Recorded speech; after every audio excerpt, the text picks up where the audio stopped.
Good evening, everybody. We are here today on Monday, the 20th of November, 2017, with Mr. Thrive and Survive. Hello, Mr. Thrive and Survive. Rich, how are you? On Monday. Oh, my goodness, sorry. 20th of November, my watch page. Didn't remember to put it on. There you go. Sorry, the stage is all yours. How are you, Rich? I'm great. How are you guys doing? We're fine, thank you very much. Just explain who else is on the Hangout. We've got Judith from Israel, Patricia from the UK, and so far Matt from America, who's going to show you some of his work in a little bit. But I thought I'd ask you, fresh back from the conference. Matt. So, yeah, fresh back. Mr. Thrive, you there? I'm here. Fresh back from the conference then. How was it for you? It was kind of disappointing for me, but that's just a personal thing because the whole time I kept trying to extend my remarks to try to fill 45 minutes. And when I got on the flight, I changed my whole plan, what I wanted to give. And same thing, I was worried I wasn't going to have enough material. And by the time I got up and delivered my speech, about 80% of what I wanted to get to wasn't there. I was like, oh, I need about another 30 minutes. So for me, it was kind of disappointing because I didn't get to express all the different empirical evidences that I wanted to give. I really was shooting more for the camera people and the people that would see this on newscasts around the world versus the people in the audience because they were already sold. However, I did have very good empirical evidence, so to speak, early on. There was a person next door who was running a totally different thing, had nothing to do with us, sitting out in the outside of the conference room. He was doing, I think, telecommunications or something, and it was dead for him. So he came in while I was giving my speech, and afterwards he came up to me, and I don't know if he's a convert, but he's at least considering it now, and he has volunteered to do some work that maybe I'll get into what my idea is but I pretty much came out of the convention thinking what we need to do next for the movement. It's less me doing videos and more having a repository for other people to submit white scientific papers. Is this the flat Earth core thing what you're talking about, or that's something different? The flat Earth what thing? A flat Earth core. Flat Earth core thing. No, I don't know what you're speaking of there. Maybe I'm misunderstanding. Oh, I don't know. There was something mentioned that loads of people are joining this flat Earth core. It was mentioned on the internet last night. It's got loads of people's names down. Someone said it had your name on it. Really? Oh, well, as far as I know, I don't know about it. It was good. I just think we're ready for the next step. And I think we're in dangerous territory right now because I think we've gotten to the point where we have just blown it out of the water with the empirical evidence. If you still want to believe it's a spherical spinning ball going through space, I mean, God love you, but something's wrong. So now that that's pretty much established and there's enough things online for people to be able to find all that out, most people are going now to the model, and this is what's going to split everybody. You already see it where you have. I'm just going to. The one thing that's going to be different with me coming out of the conference, I'm going to be a lot more plain speaking. So which means I'm going to call a spade a spade. I think people are idiots who want to get on with YouTube and say, hey, if you don't believe in this model, you're an idiot. Well, I think you're an idiot for trying to split it up. Go with evidence. If the evidence takes you to a certain direction, go there. But don't just blindly either defend, on both sides. People blindly defend the circle without evidence, or they blindly defend a square without evidence. They're making the same.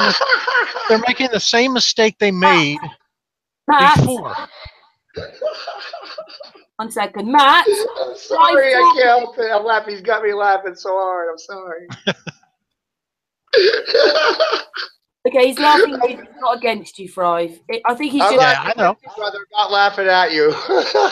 He's a bit frustrated because he would like people to understand much more, and it's a bit long-winded, so he's a bit frustrated. But please just hold it there, Matt. Turn yourself down a bit. I'm sorry. So I what I think people, apologize. no problem. It's no problem here. I think what people are failing to recognize is they're making the exact same mistakes they made by assuming science was right with the ball and with the spin, and you know, whatever our preconceived notion is becomes our notion, and anything that wants to disrupt that, we automatically attack the other person. Well, people have automatically said, "Oh, it's a round AE map, and the sun goes in a circle, and this, that, and the other," and maybe it is, but where's the proof? Now, I have not a lot, but I have empirical evidence that me personally will never change my mind from a square. Now, I don't mean a square literally 12 by 12, let's say, or whatever, but it's not a circle. It's not a to me, it can't be a circle, and that's because of my own personal experience sailing the 7 seas, although I've only sailed 6 of them. So, but anyway, sailing around the world, I know that a globe doesn't work for one, and neither does an AE map. Neither one works. And when you start from that premise, for me, I have to eliminate the AE ball unless something really, I mean, the AE circle, unless something really convinces me otherwise. But the problem is to become a militant Nazi over whatever stance you're on. Go wherever the evidence does. If there's if there's a lump of evidence that comes through that really suggests the AE is correct, I'll switch to it. You got to go wherever it is. But people are making the same mistake because people automatically jumped on the AE map because it was easy to show. Oh, if the sun goes in a circle, that explains how time works and how the seasons work and blah blah blah blah blah. But people are shallow thinkers, in my opinion. They don't want to go deeper.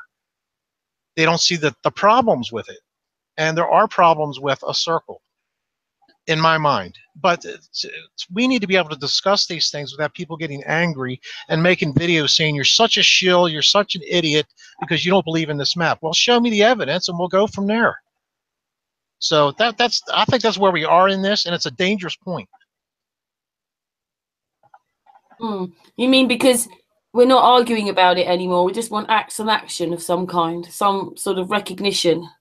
No, I think it's the opposite. I think people are starting to tear each other apart because they are or are not agreeing with the model that is preconceived in their mind. And they're making the same mistake that we all made with believing it was a spinning ball. Without evidence, we assumed that was correct. And we all had that programmed in us to reject it when we heard something different. And so people that have this AE map in their head are programmed to reject anything else. And that's dangerous because it could rip the whole thing apart. Instead of people working together, we'll be working away from one another. So my solution to that is I'm going to dedicate matrixbusting.com once I have a programmer to do it. And this guy is a programmer that came up to me and is willing to do the work so that people can submit their own independent evidence. So, and without commentary, without people hammering other people, it's just a repository where you can say, oh, here's evidence that such and such did. I can duplicate that experiment and see if it's true. And then, so of course, you're doing that to open source it then yourself? Yes, that's what I want to do. And, you know, anybody wants to help, of course. There's no money to be made in it. There's no commentary. There's not even going to be an ad on there. It's just the idea is just a simple depository or repository where people can put, see, we can't do scientific papers and submit it because the peer review would stop because nobody will look at it if you're presenting evidence that the Earth isn't a spinning ball. We know that. We're not part of the clique or the inside whatever cabal. So this is to be able to bypass that and have a separate place where people can look up experiments on different things and make up their own mind what the truth is with the world based on these experiments. I mean, how many people would have believed it was a spinning ball if you learned about Airy's failure in school or Michelson-Morley? A lot of people would have questioned things. And because mainstream won't even put those, I mean, people with PhDs don't know about Michelson-Morley or very little about it. They've never heard of Airy's failure. They've never heard of the, what's the experiment in the UK where the canal? Oh my goodness. The Bedford. Yes, Bedford level, thank you. And now we have thousands and thousands of empirical evidences of mountains that are way too far away to see, or the Statue of Liberty should be covered by another 100 feet, but you can see the whole thing. You know, that type of deal. There's thousands of that, but they're not all in one place. So the idea is to try to put them together and hopefully steer people towards real evidence instead of whatever their, you know, emotions take them. Yeah, there's been a lot of yeah, you can't, well, I always think it's best to tell people the truth from the beginning, even if it is complicated. It's better they know the truth from the beginning rather than lying to them again and then telling them there's another map. Yeah, exactly. And I don't follow the you know, everybody says, oh, see, it was there in plain sight. No, I think like the Flat Earth Society, it was there so if people stumbled on the truth, they'd go to another lie. If you follow what I mean. I don't believe they were that stupid to put the AE map right there on the UN flag.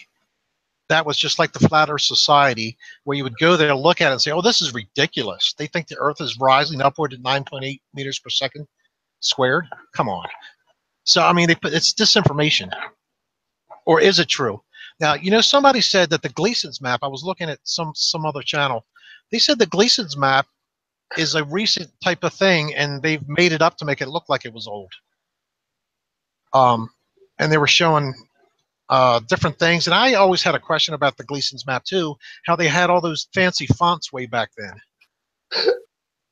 So, anyway, it's just... Anyway, Chris Monk did a video, well, did a presentation about how they morphed that map. Oh, really? Okay, I haven't even seen that. Well, I'll send you a copy of I'll send you a link. I appreciate that.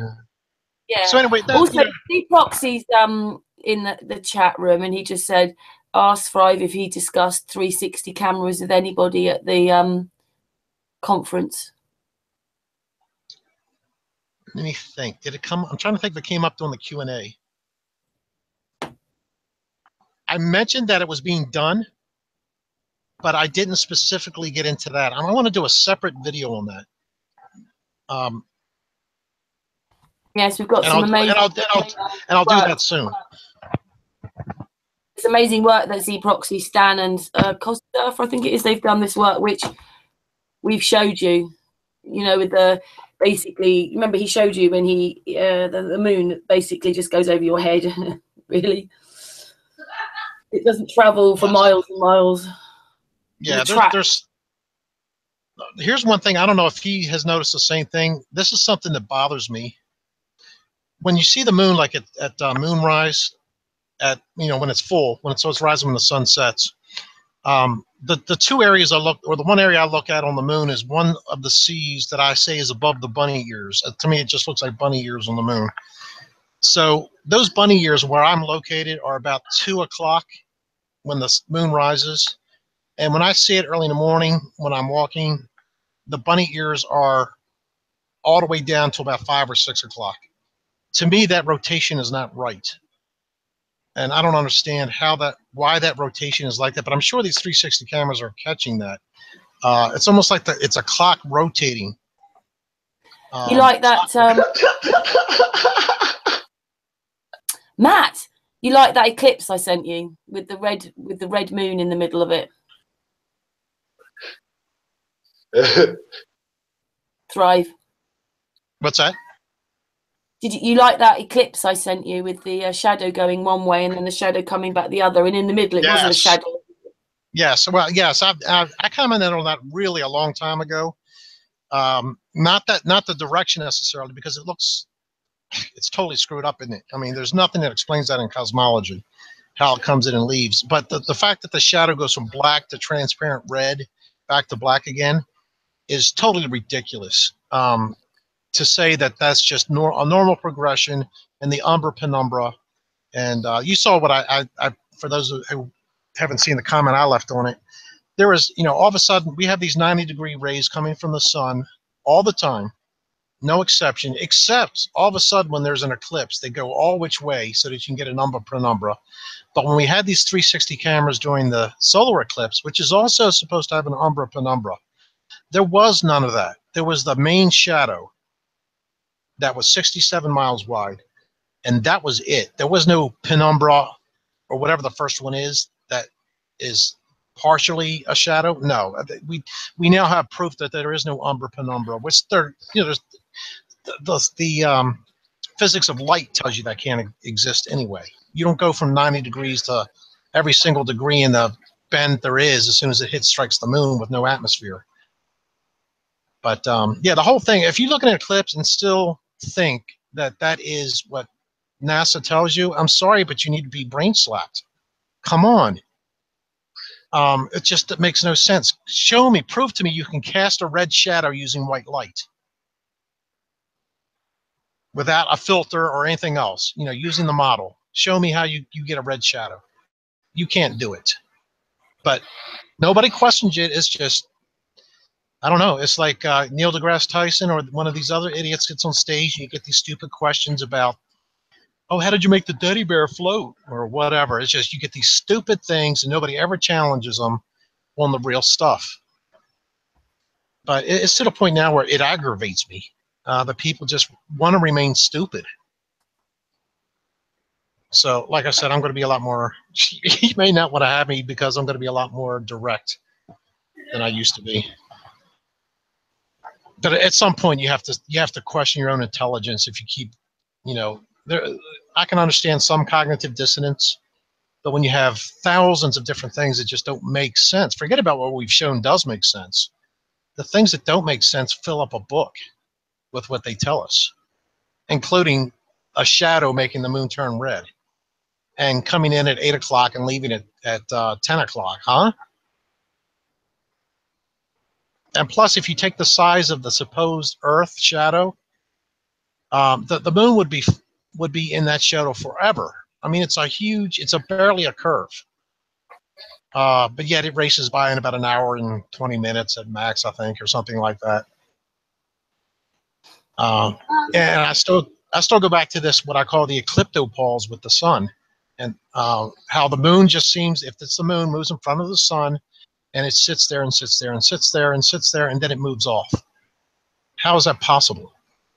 And people say, well, maybe the shadow is larger than the sun. No, I don't see that. I see a perfect ring around it. And what I want to establish now is I want to look at video of an annular eclipse where the shadow isn't quite enough to fill the whole sun, and see if we get that pause again when it's full.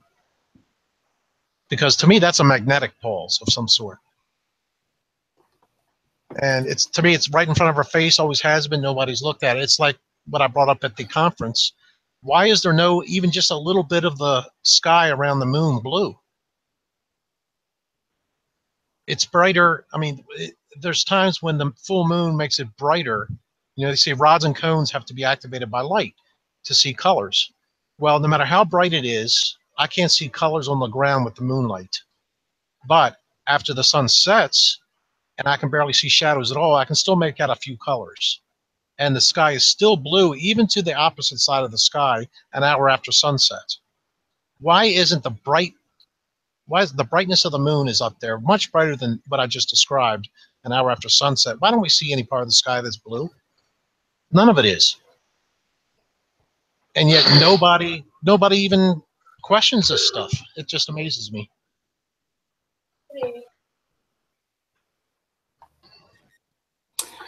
Yeah, but that's because you've seen other stuff and you've been thinking, and we're in a society where we're not thinking.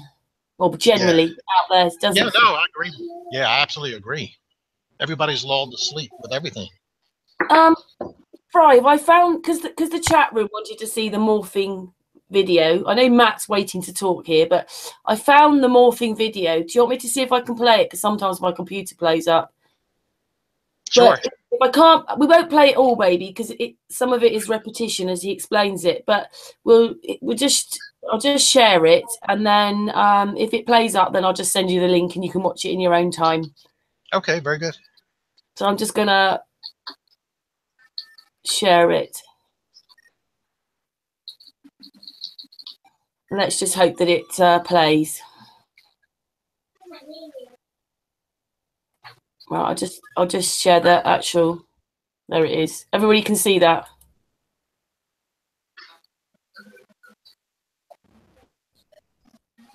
Yeah, it's small, but I see it.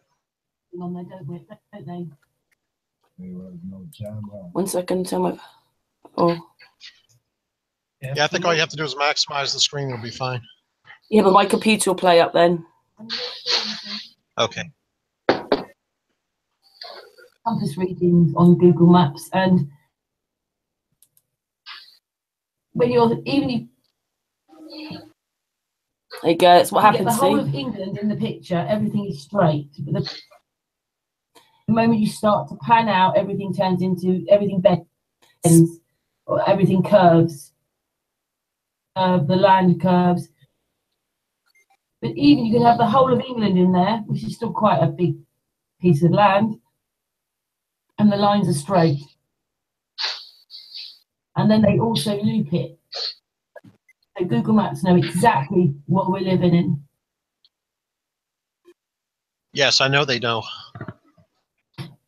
Something this isn't obviously isn't the real map, right? But it's a visual aid, because I was trying to figure out, Hang on, in my mind, you know, how Sirius explains it as the looping thing, right? Because I'm still trying to figure out how you fly and make the flight from LA to China, and what, you know, to make things connect. Sorry. You know, in a physical. I'm always saying, point always in the middle. Right. So what I did is I took a square, right, a basic cube, four-sided square. I just curve the corners in, right, enough just to make it so it appears like the globe model that Google is using, right? And I superimpose a GPS accurate map that's actually the flight maps, right? Because we were talking about the flight maps the other day, right? Mm-hmm. What I figured is, you can see if I zoom in on it a little bit here, I'll rotate it slow, so I mean it's an accurate to scale,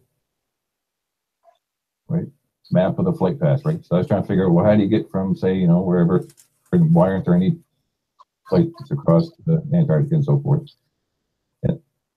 And they keep saying, oh, well, it's a slightly oblate spheroid. So that's kind of how I morphed the squared and then laid the map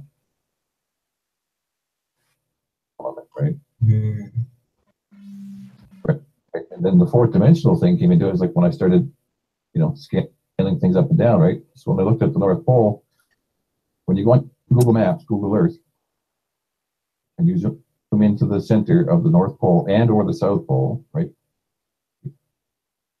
You always see this circle above it that is warped. It's always warped, right? So if I flip my ball I made, right, to simulate theirs, and you go into Antarctica, you'll see that whatever, all that data from the flat map you have is being morphed, like you said, morphed into that single point, right?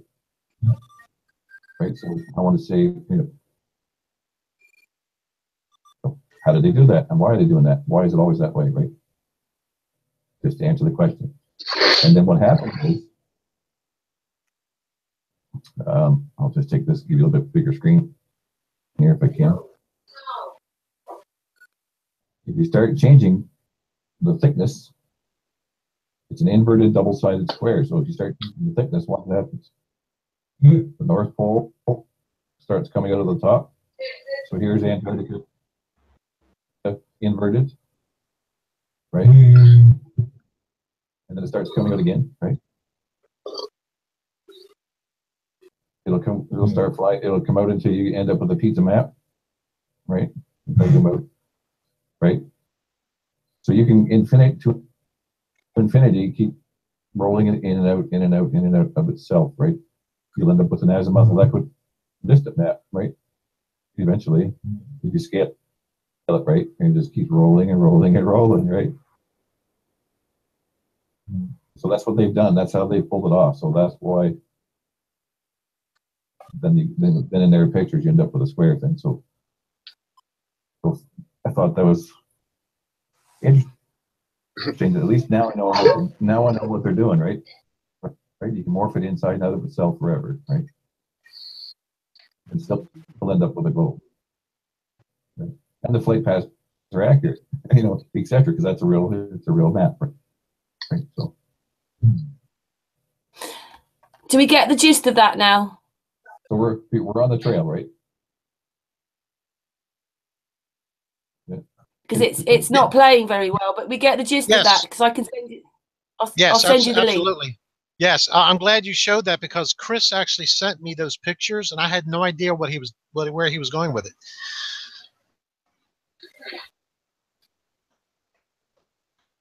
I'll just put the link in the chat room, and you can take that video and watch it yourself. But you can see what they've done to morph it.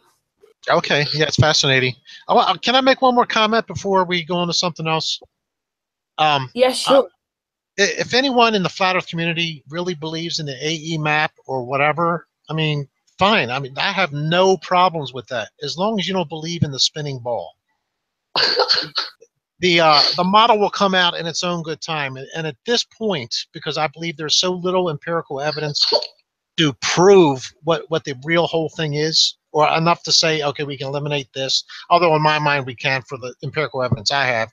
I'm not against anybody that wants to stick with whatever map they want to stick with at this point, as long as they don't become militant with it and attack those who don't believe in their version unless they have evidence to show contrary. That's real evidence. So that's I just want to make that comment because people will think, oh, if I believe in a square, and if you're an AE believer, I hate you. No, that's not it at all.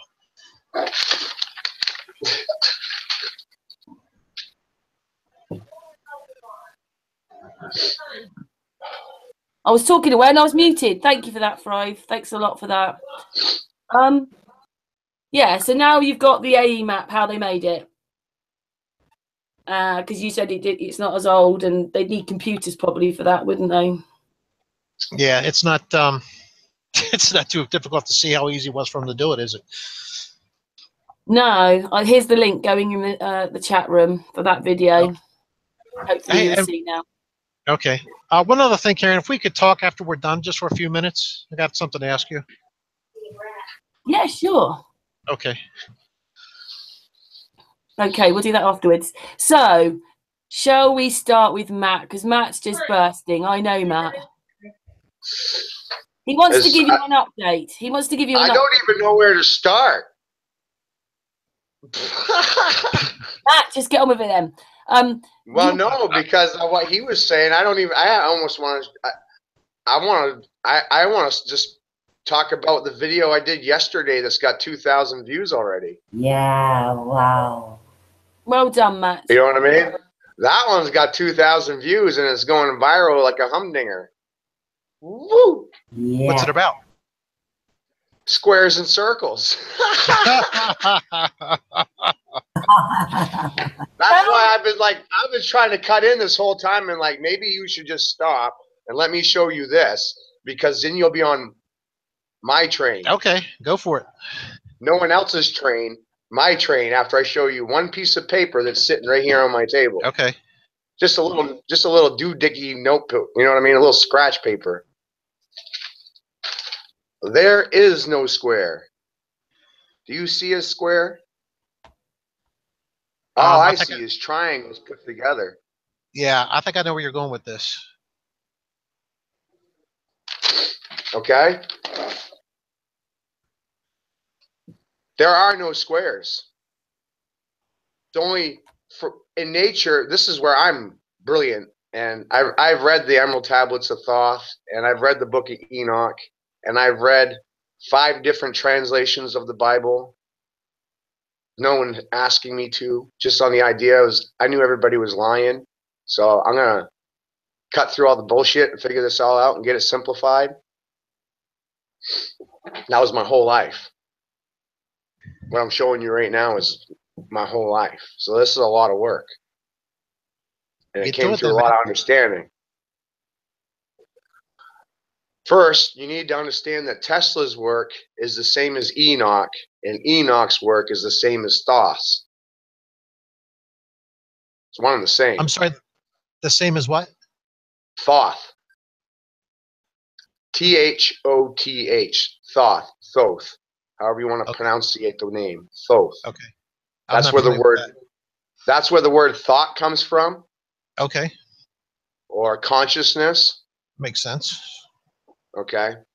So that's the first part, and I'm showing you in this state. In nature, everything's fractorial. You start looking, and there's nothing that's not moving. Yeah, I'm with you there. Everything's fractorial, no doubt about it. So through Enoch and through Thoth, I came into two conclusions. One is color of intention, this whole concept of color of intent. Through the Emerald Tablets of Thoth, I came to an understanding that you could define the universe through the color of intention. What he was meaning by what he said there was the state of the material that you're working with could be defined into a positive, a negative, or a neutral. Three states. It's a law. It's a law of alchemy.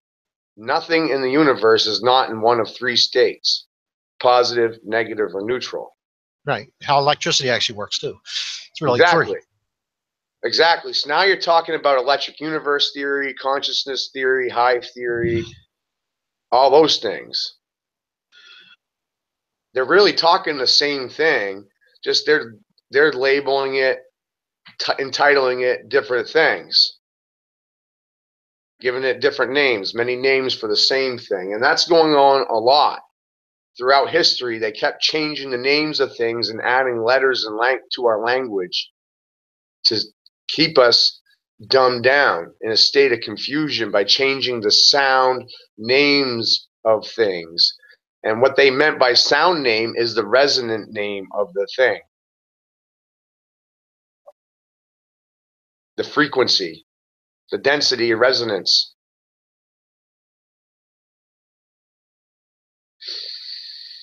So everything is in a state of positive, negative, or neutral. And then you go and shift from there over to your colors for a moment.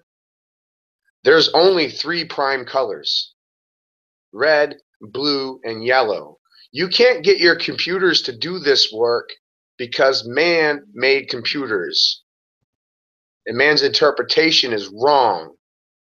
Green is not primary. It's yellow. They're doing that to condition your brains to a green tint, which is a sub-primary state of matter. How do you like that one? That's a new one. Exactly. That's all coming out of my work. No one else's work, my work. This is how they're mechanically manipulating your brain. No, they wouldn't conditioning do your that. eyes for color, light, and spectrum and receiving light. They also teach you colors backwards in school. Okay? Watch this. White is not a color. The fact of the matter is, it's the absence of all color. It has no color. Amen. Somebody finally agrees with that. Okay? So black is the sum of all color. And everything else is a step, a phase, or a spin out from that. So that's why you should be looking at colors on a wheel instead of on a line. And when you look at them that way, you'll see that black is the center of all color. It's not. It's the middle of it. Gotcha. Makes sense. So when I started realizing through Thoth that you could define things through the colors of things, and then I realized that, and then he's showing you everything is in states of three, even seasons. You look at your seasons. Can I interrupt you for a moment? Yeah. I just want to know, how do you answer somebody that says, yeah, well, if I take white light and put a prism through it, I get all the colors out. If I shine white light through a prism, it splits into all the different colors. I'm just playing devil's advocate. Well, they're showing the negative. It's the opposite end of the spectrum. They're just pushing out all the colors from the negative. They're going back through. Okay, very good. Okay. You know, I'm showing you gotcha. Because they're just pushing it back. Okay, so it's what they're saying is it's splitting. They're splitting the light. And that's what's causing that. It's not because the color's there. It's because it's splitting the light.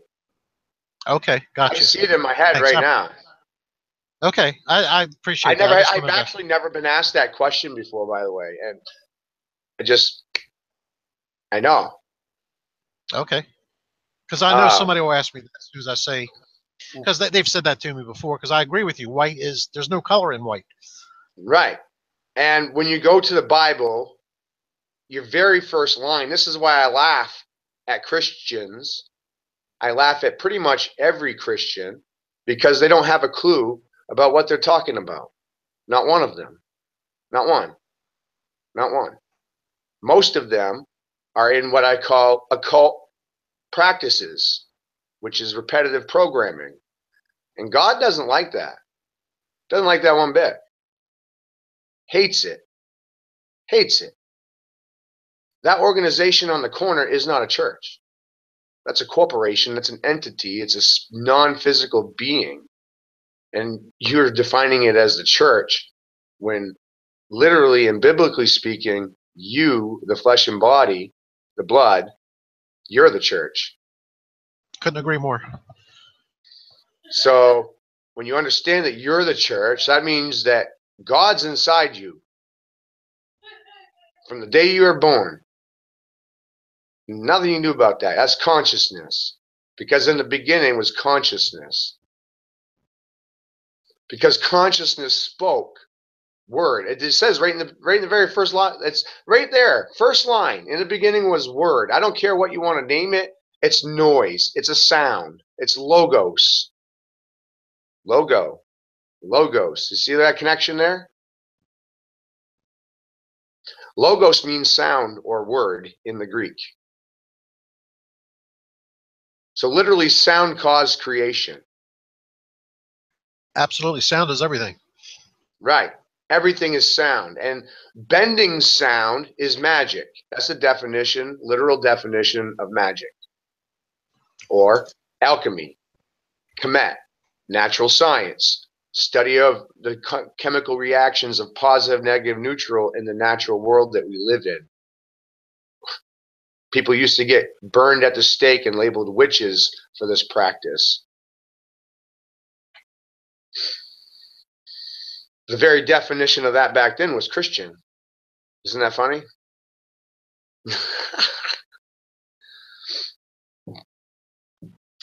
I didn't know that.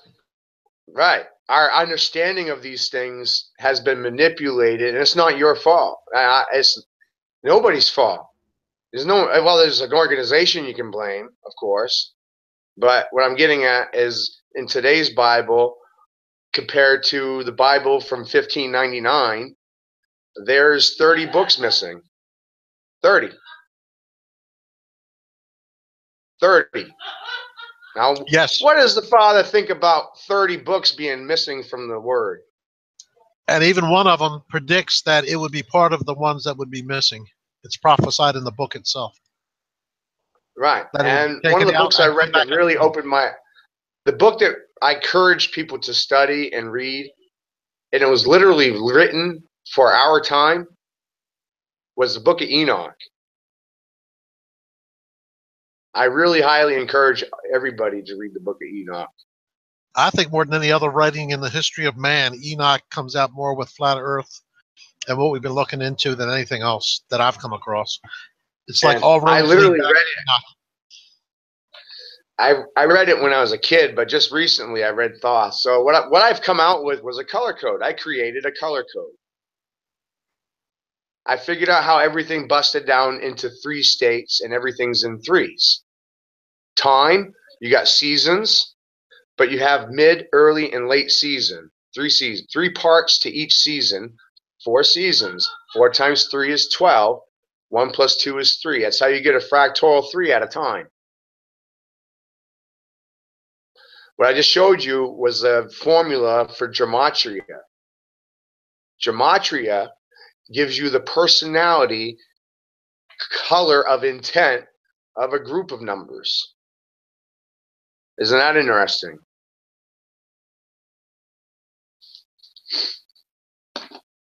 So one of the things. How long have you been studying numbers? How long have you been studying numbers and gematria? I've been studying. I didn't even know what I was doing when I started this habit. to be honest with you. I came out of a domestic violence home. So I acquired a nervous mental habit of adding numbers to take my mind out of the situation that I was in. Well, at least you know why you do it. That's why I was doing it as a child. Yeah. But the things when I was doing that, I was adding the telephone numbers on commercials. I was adding up all prices, and it was a game for my brain. I had to add all the numbers before the commercial was over. 20 seconds, have to add every number, and then I was making a joke about it. I had to add up all the numbers, get the sum, add the sum back to one number before the commercial was over. Wow, they must have thought you were, what's the word, obsessive compulsive? Yeah. So I did that as a child, and then I went into numbers in banking. I did 3 years in collections. I did 2 years door-to-door sales, cold call sales, insurance sales. I worked for car dealership sales, vacuum cleaner, Hoover sales, many different things sales. But the concepts of how they work, they are all the same. They use different words for their method, but they all operate a triangle or 3 points in their system of operating. In sales, they would call it ABC, always be closing, or always causing an emotion. Trying to get customer to person to react emotionally would get you the sale. It didn't matter if it was positive or negative. Right. It was about getting them to commit to an emotion. That's another connection we have. I mean, most of my adult life was sales. Really was. You know, a little stint in the Navy with weather and things like that. But other than that, I was really in sales. I mean, I've worked about every job that there is for a little bit of time. But sales. I mean, I'm naturally good with dealing with people. I'm not, so I don't even know how I did it. But I was always real good with it.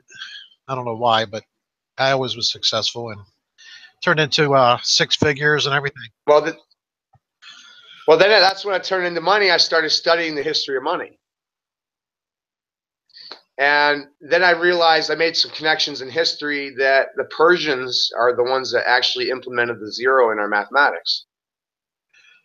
Oh. And the zero itself is not even biblical. It was the implementation later. Did they implement it for debt reasons? Yes. Okay. Yeah, fractorial banking, yeah. The Persians, it was instituted with King Cyrus, with the Persians and Cyrus, I think. Yeah. Right? Yeah, right then. Goes to show there really is nothing new under the sun. So before that point, right? That's what I mean. I've gone back. I've gone back to the beginning. I started at the beginning with money, the history of money, and came forward. I understand the history of money. I didn't run around in the religions or bloodlines or families. I know the numbers and color of intent. You see that? So everything has a number. And through gematria, you can find the color of intent for that thing. When you realize there's no zero, instead of dealing with 10 positions in numbers, you're only dealing with 9. So then they can portion 3 ways evenly. And I figured out a fractal system where 3 numbers added to 3, and 3 numbers added to 6, and 3 numbers added to 9. 3, 6, 9. 3, 6, and 9 are your 3 primary numbers. So you got 3 primary colors, 3 primary numbers, 3 parts to a season. Everything's in 3 states of being, positive, negative, neutral. Then you get into atom, there's 3 parts to an atom, neutrons, electrons, and radians. 3 parts to an atom. And you look at the names of those things, and you shorten the names down, you got El, Ra, and Nu. Those are Egyptian gods, but they're not gods. They were talking about science. 3 parts of atom, Ra, El, and Nu. That's what they called them. The language was changed. So you start looking around, and yeah, everything's a vibrational state. of water or plasma, and it's red, yellow, and blue vibrating, and everything else is in between of red, yellow, and blue. You have to mix those. You're having one of those three in the color. Nothing else is prime. It's a vibrational stage. Let's start looking at scalar sound waves. Now everything's just a vibrating state, and it's like bands, just like a song, just like you're trying to lay down a song. And every part of this reality they're in vibrates a little faster than the next part. See that? Speed, density. That's how you're getting the difference between speeds. Look at color shifts. The color of soil, the color of tree, and the color of you. Almost about the same vibrational state, wouldn't you think? Or same color? Yeah, all from the yellow, right? Yeah, I see what's going on. And then you look at trees, they're green because the light from the sun and the sky, it's a blue and a yellow, supposedly. So the tree leaves and the grass, that's green. Right. Because the light's mixing. I've got an interesting question for you. Are you familiar with Elliott wave analytics, where there's 5 waves up, 3 waves back? I don't know if you're familiar with that or not, but I was wondering if you ever tried to apply what you know with numbers to trading with cycles and things like that. Because one of the secrets, I'm very good with price cycles, like knowing a certain target, hitting it, and then know that it's going to back off. What I've always tried to encapsulate but haven't been able to successfully do is time with that, because I'm convinced that after a certain time it must reverse. Sins is the signs of the seasons. That's something Thoth said, and it wasn't until about 8 hours ago that I literally understood that fully. Time itself, there is no time. The only time there is moving motion current of the atom. That's the only time there is. We're trying to define the traffic, energy, the motion, the current of atom. Everything's an atom. Everything's a vibrational state of an atom. Well, no matter what you call it, time or motion or whatever, there's got to be an ebb and flow, not just up and down with price, with numbers, but with duration. We use that term more of a, although it's still tied to time. Yeah. You know, you follow Karen. Hold on a second. I want you to see something. I can't pull it up on this computer because I'm using 2 computers, but Karen's got it in her voice, in her message box. Okay. Karen. Yeah. Can you pull that that last picture I sent you? Put it up on the screen. Okay, just take me a few minutes to actually just because you know. Yeah, no, that's fine. That's fine. I'm gonna keep going, but just that last one I just sent you. That's probably gonna.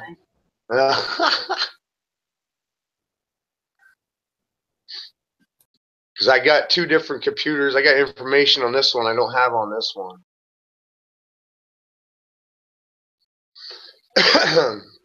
I just got this one 2 days ago. This other computer.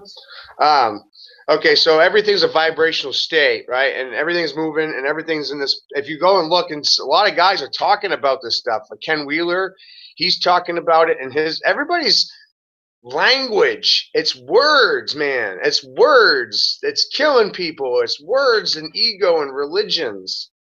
I'm telling you, if people went to Ya Iman on my Facebook page, everybody would walk away from their organized church today. All religions, every one of them. Because they're all lying to you. When you follow the money, you find out every religion is owned by the same entities. Yeah, well, I walked away from quite a few of them before I realized I shouldn't be walking back into another one. No, you're not. You're not supposed to, and I'm not trying to start one. I'm trying to free people from the crap they're under. Yeah, that's the whole idea. You can't start one. It was started in the beginning before man corrupted Exactly. God is already in us. It's our objective to either acknowledge his existence or to deny it. It's our free will and our choice. It's not what you believe. It's not what's true. It's what you can be made to believe. Yes, and if we were a creator, which I think we are to some degree now and will be more later, that's exactly how you would want to grow your family too. You wouldn't want a robotic system. You'd want a free choice. No. I'm looking around at everybody and nobody has a clue about what I understand. I understand so much, it's retarded. And I'm like, I taught myself this stuff. And I look at them and I say, you went to school. How come you don't know this stuff? No, that's why they don't, because they went to school. Right. I asked, that's it. And it's I mean, not CH. You want to get down to it. It's That's not really, CH. It's K. SKOOL. You went to school, SKOOL. And go look up school, SK. It's different definition. It means a flock of fish. oh, okay. But yeah, they sent you to school, a flock of fish. There's the picture, Matt. Yeah, okay. So about 2 years ago, you can see in the background, I superimposed in the background was Tesla's work. So I still want to give Tesla credit for some of his work, but his interpretation wasn't all the way right. Nikola Tesla's, his mathematical time table is in this. And he was talking about this. Tesla's, Enoch was talking about it. Thoth, they're all talking about it in different words, but they're meaning the same thing. Everything is in this fractal 12 tier. Okay, if you look in each corner here, that is set up that there's 12 positions and there's 12 tier stages to these sound waves that build our reality. But I started realizing that we were working inside of a mirror, and that the sin was the signs of season. So what I realized was that Tesla's chart was only one dimension, one season, one. He had one panel of understanding. So you compared it to. So you've got 4 squares. Well, let me say there's 4 different diagrams. I guess each one represents a season. Yes. Okay. And that center point where the 9s are coming together in the red. Yes. That spot right there, that's where Earth is. That's Earth. That's the existence. That's where all. I mean, I shouldn't say Earth. What I should say is that's the center of our existence. As far as we're inside this. We're inside this grid. We're in that. We're in that diamond in the middle, and that point in the middle there, that is your axis. Your plane of existence goes left to right. You see that? Yes. You know, funny. That's one of the comments I did make at the convention is we have to start looking at everything through Tesla's eyes instead of Einstein. Right. Einstein is the fraud. Oh my God, and such a bad one too, compared to Tesla's work. Yeah. It's like a premature toddler compared to a PhD is Einstein to Tesla. Okay. And of course, I believe Einstein stole everything he knew anyway from others. So all my stuff, I follow my gut. And Karen, I just sent one more picture to your inbox. You want to pop that one up now? So by my understanding, this is what we're going to be dealing with. We're going to be, our plane, so it's going to set up like this. Just wait for Karen here. Yeah, it's me. Yeah, no, you're fine, Karen. Karen keeps it all together, doesn't she? Oh, I know. She's great. I really appreciate her help. I'm telling you, I have a hard time getting a platform to speak on because I didn't even finish high school. Oh, well, that's all for me. I'm out of here. Yeah. Maybe it's better you didn't, because that's that horrible globe system. That's the whole point where I'm trying to stand on is like, look what I figured out without going to school. I figured it out on my own. Well, I really do think it's probably because you didn't go. Exactly. Can everybody I didn't go. And yes. I found out Tesla is actually in my family tree. Oh, really? Okay. Yeah, we have common ancestors. So I took it personal. It was up there for a second, Karen. Yeah, I don't see it now, Karen. I'll present. Yeah, so that's what you're going to be dealing with inside of that.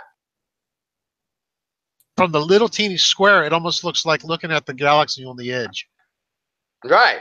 We're gonna exactly because you got to literally realize if everything's an atom and you're an atom, then you must be inside one. See? So the Earth is in the shape of an atom, which is about the same construct as your eye. And if you were to turn that picture 180 degrees, or just tip it, you would see your eye. You would see, it would be like looking at the lens of your eye. You know, everything does. You can see that. Yeah, you can see it now, yeah? Oh, yeah. It is amazing to me how many things do go back to the eye, or, you know, it's all like the smartest yogis in the world will tell you, if you want to understand the universe, all you have to do is study your eye, and this is why. But isn't it interesting it's also? Synchronicity. Isn't it interesting also that the idiot at large, I told you I wasn't going to hold back, Darwin. Yeah. Well, people don't even realize that he recanted when he died. The day he died, he begged for forgiveness for what he'd done. Well, not only that, but one of his biggest drawbacks, and one of his own biggest doubts was when he looked at the eye and how it was designed. You know, how could that evolve? That was one of the big things that got him to recant his own testimony. You won't believe it. When we were looking at electrical strikes last night, artists found some pictures of what it looks like with a positive and a negative. The pictures look like eyes. They look like the retinas of your eyes. Yes, I saw some of that. You sent me the link. I saw some of it before we came on. And which is on the moon and everywhere, right? Yeah. So we're right, which is the next part. When you go into old understanding of the Bible, it tells you that the moon is the greater light. The moon is the greater light. Okay? So through what I'm going to show you is a mechanical system of frauds on your brain being implemented by the government for the last 50, 100 years of hiding this knowledge from you. And when I start showing you these things, your brain's going to just start clicking. You're going to get it. So in schools, they were going after anybody that was left-handed. Well, they would have gone after me then. And there's a reason why, because when you're left-handed, you are more you're mechanically sound in the right sphere of your brain. Okay, I was going to say I'm not mechanical at all, but since no, you're creative. You're creative. And M's on my hand, right? Yeah, you're creative, which means blue-eyed. In the esoteric and the unknown world, that means that you are blue-eyed. That means you are moon-eyed. If you have the ability to think and create. Interesting, because the moon comes from the blue spectrum. Right. So blue-eyed moonchild. How's that? Oh, interesting. Very interesting. Yes. Okay. Like it. Okay. So there's your first cult hook. There's your next one, hook. You've been capped. And so hooked. It's not literally. Yeah. It's not literally your eye color. It's more your personality. Right. Gotcha. And okay. Captain Hooked. Or Captain James Hook. Yes. Captain Hooked. And Peter Pan told you you're a codfish. Yes.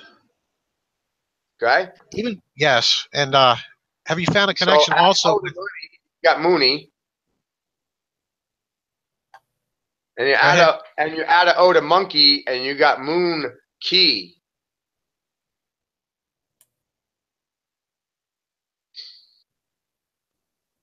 So they're taking away your. So why do they apply that to a monkey? Why is a monkey called a monkey? Because they dropped an O and turned you into one. They're pulling a magic trick by making you think that you were evolved from a monkey. Yeah, that's why the moon is the key. Gotcha. Okay.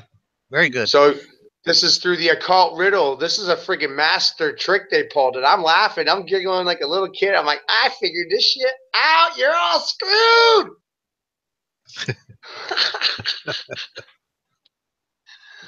So we've been capped with our high school hats, college hats, been told we got to go to school to pass a license, board and bar, a license to go and practice the trade that we want to go and practice. But legally and lawfully, all you have to do is pass the state exam. So you don't even need to go to college. That's a fraud. Oh, absolutely. So school's a fraud in general. It's just a way for them to milk you and keep you under their thumb. I mean, yeah, Yep. you're making more money, but now you got You got $100,000 in debt. Right, and you're making just as much money as the McDonald's worker. Yes, and not only that, but you've been indoctrinated to want the biggest house, the fastest car, blah blah blah. Yeah, I got a great animation over that. A friend sent me. I'm all over the planet with this stuff, man. I'm not sitting on it. No, and I push it to get out in the public eye as much as I can because I don't want anyone to be able to take credit for this. I don't even want credit. I never wanted to be right. I just knew they were lying. Yeah, well, I find that the more pride somebody has, the less they're likely to learn. I walked into this with unconditioned. That's true. I was forced to go to Sunday school as a child. Believed in Jesus until about 20. And I started seeing all the things. I started making the connections. The letter J at 600 years old. What did his mother name him? This is all about the mama. What did his mother name him? Did his mother name him Jesus? No, the angel did. But see, there's no J in that point in time. That's what I mean. You got to look at. Oh, I got you. Okay. There was no J. That's the hook. There was no J. It's an invention. Well, it's supposed to be Emmanuel anyway. I've always had a hang up with that. Right. Well, then I started catching on to a couple other things. A-E-I-O-U. Sometimes Y. The Y. The Y is a massive factor in the old language. Almost all of our vowels were spelt with a Y over A and E and I or U. They use the Y. So Israelite was spelt with a Y. Okay. Well, I do believe in a Messiah and that it is what we call No, Jesus. I'm not disagreeing. I'm not disagreeing there. But what I'm literally saying scientifically and historically, sound matters. Yeah, what you're saying is what we've been presented with. Right, and that's why I'm saying it's nobody's fault. They just need to hear what I'm showing them. Our language was manipulated. I have no ego in this at all. Our language is manipulated. They had 5 letters instituted. The Catholic Church removed 30 books from our understanding, and they mass murdered a million Egyptian Indians. Okay? Yeah. And we celebrated called Thanksgiving. Yep. They call it Sunday, Bloody Sunday. That's what they're paying homage to, the Bloody Sunday, when they massacred 1 million Native Americans. Well, how about Columbus Day? I cannot believe that we actually have a Columbus Day when you realize. That's what I mean. That guy massacred 1 million Native Americans. And we're like, where'd their culture go? What happened to them? They just disappeared off the face of the earth. Yeah, because the Catholics killed them all. That's where they went. Yeah. He was the, no doubt about it, Hitler of his day, if you want to use that analogy. Yeah, people don't understand that. And so then you got to understand that the name United States is only 230 years old. So a good question for a non-believer of what I'm showing them is, what was America called 1,000 years ago? How about 2,000 years ago? What if it said it was called Egypt? Well, you could make that case because you have the 3 great rivers running down the middle of it. Right. And all you got to do is go walk under the Grand Canyon and you'll find Jacob's tomb. Because that's where it's sitting. Well, I know they've made connections with the temple in Jerusalem. See, I see the difference between the house of Israel and the house of Judah. Right. The house of Israel came here. They were here. And we know this because of the particular kind of gold that made up the temple can only come, with the other trace elements, only comes from Canada. Right. So they were here in North America mining. Right. And people should all know that back in those days, Canada and Mexico and the United States was one land. Oh, yeah, it's still one land. We just draw a line through it on the map. Right. They don't understand. But back then it was called the Turtles Islands. That's the Native American name for this landmass that we're on, the Turtles Islands. Yes, and the Bible called it the islands of far off, I believe in Isaiah. Yeah, and we have Right. Marlena. We have Marlena, who's a native Canadian Indian, and she is from the Micmac tribe, and she talks about obviously the turtle because that's part of their map. That's the map. Yeah, and if you actually look at this landmass in space, you will see that it looks just like a turtle. If you look down on the Canada, the United States, and Mexico, you will see, I can see that. it looks just like a turtle. Yeah, I can picture that. I mean, I've got that in my mind anyway because there's so many times I've plotted weather on it. Yeah, I can see that for sure. So for the people that follow Enoch, they should know that Tesla's work is the Book of Enoch's. They're the same. It's all the same. Thoth, Enoch, and Tesla, all the work is one and the same. And this is the work I've been studying all my life, but I've added to it with my own chapter with the color of understanding. I realized the vibrational state of every color. I've actually numbered them out. Oh, that's awesome. Yeah, I've already done this. I have 30 years in this. I've read all the books. I have all the understanding. I can regurgitate all of it at once. It's sitting here. If I could throw something in for people that might be listening, because this is another program thing. Enoch's not scripture. Well, so let's say it isn't. So what? It doesn't mean you can't learn from it. I mean, you'll buy an encyclopedia. Actually, King James Bible does quote Enoch like 10 times. Oh, I know. So I mean, there's no doubt in my mind. I mean, you need to have two witnesses. Yeah. Here, I'm going to make my plug for Enoch right now. You need to have two witnesses to establish anything, and nobody will argue that who studies the Bible. You need at least two.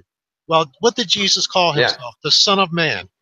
And where do you find that in the Bible? Well, in Daniel, you have one time, I think it's once or maybe twice. And see, and that's one like the Son of Man.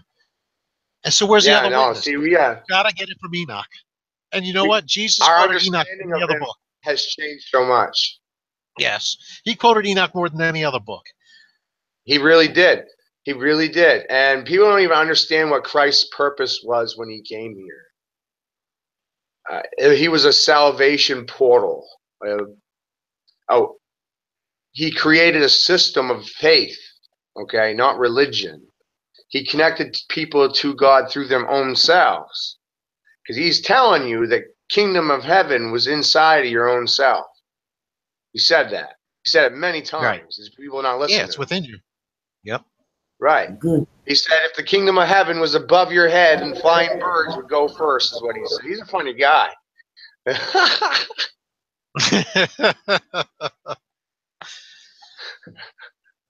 As a child, he said, if it was up there, the birds would go first. But he says, I tell you that you go first because the kingdom is in you. I knew that as a child. And then they taught you out of it. Everybody doesn't pay attention. They don't listen. They go and worship Christians, and they're worried about peer pressure. Not God. And the boob tube. You're supposed to be praying. Boob tube. Not God. I pray to God. And then to be a Christian believer, you have to believe in Jesus. And he has to be a big part of it. Sorry, carry on. Now I just showed you that the word Jesus is only 600 years old. Now you weren't called that then. That wasn't his name then. My name is Matthew. 600 years from now, I still hope people are going to be calling me Matthew. So what name would you attest to him? Yeshua. Okay. That's why it goes to the Y. You're using the Y instead of now watch. Right, gotcha. That's where I come into sound matters. Okay. When you say hallelujah, it means to call on Yah. That's what that means for the people who don't know what that means. Absolutely. That's what that means in Hebrew. It means to holler on to Yah.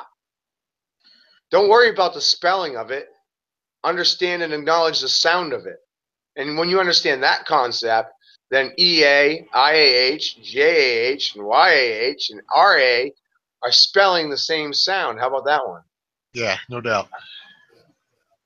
So you guys are all killing yourselves over the spelling of the same sound. Isn't that interesting?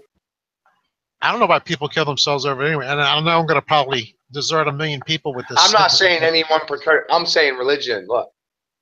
Oh, yeah. But to me, he said, people, the sacred namers, you know, my thing is, didn't he say, he tells us flat out what to call him, Father.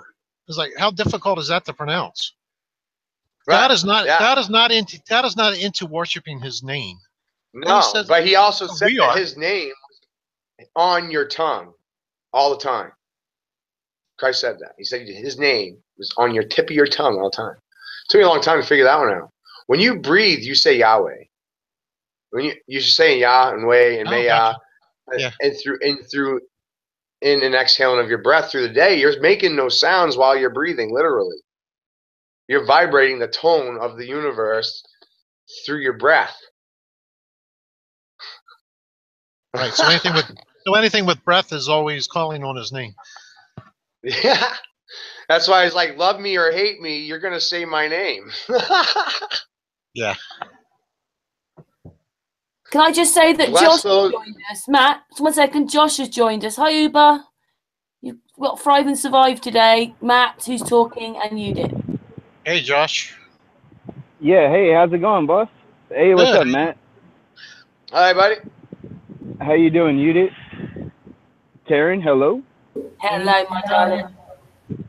Hey, Josh. I've just been enjoying the conversation.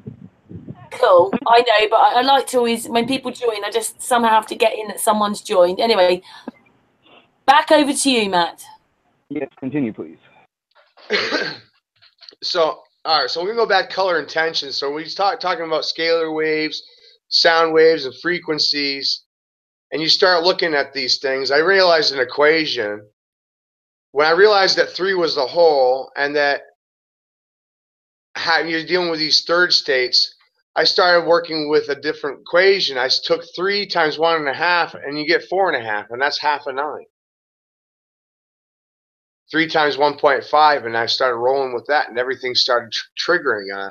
There's 9 digits, and that's a sphere. That's a realm of understanding. That's the realm of angels, the realm of numbers. See what I'm showing you there? Everything's moving. Have you ever seen, Matt, where they'll show that like the numbers 13, 14, 15? I don't know how far it goes, but it gives you the pi number. Yeah, exactly. That's the pi numbers. Is what's happening is these are pi numbers. 9 is a pi number. Yes, I got you. 9 times 40 degrees is pi. It's a full pi. Yes, you got it. 360. Okay. So when I realized that part, and this color code of red, blue, yellow for 3, 6, and 9, 1, 4, and 7, you add those 3 numbers together, you get a sum of 12. 1 plus 2 is 3. Right? Yeah. So you're back to 3. So those 3 digits are blue scalar sound waves. Watch. And that's 147 hertz, and the highest state of blue is 741. See that? Oh, okay. So that's your blue state of sound. 147, 174, 417, 471, 714, 741. That's your blue state of sound.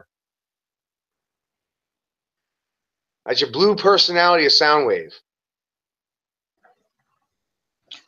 3. You've really been throwing us around in your brain for quite a while, haven't you? Yeah, I'm telling you, no one's gonna be able to prove me wrong. I'm telling you, I got more in this than nobody alive. But why blue with those numbers? Because what? You'll see. You have to hear the rest of it. Okay, go ahead. So that's what. So now you got 6 digits left, 2 places to put them. 2, 5, and 8. The sum of those 3 numbers is 15. 1 and 5 is 6.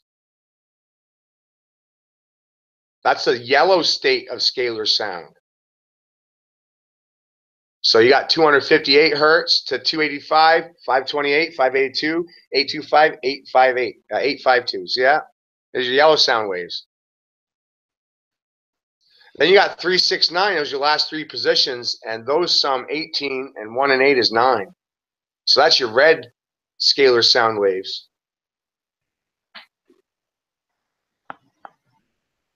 There is no 0, and the center point of all things is the, like we were talking about color earlier. That's when I made the connection and realized that black wasn't on the wheel because it was the wheel. It's the middle of the wheel. But why 369 being red? Why not 369 being blue? I mean, why do you make the color association with those 3? Because of the color code. Because 3 is neutral. I still don't follow how you get 6 from that. Yellow is electric, the sun. Okay. 3 is the water. Okay. Water, blue, neutral. Water's in everything. What's not got water in it? Trees got water in it. Grass has got water in it. Rocks have water in them at some point. There's water in the air that you breathe in. Yeah, water's everything, no doubt. That's your neutral. Water is neutral. It's just there. It just is. It's just a witness. That's consciousness, the ether, plasma, magnetism, current. It's a flat witness. And that's in all of us, and we're in it.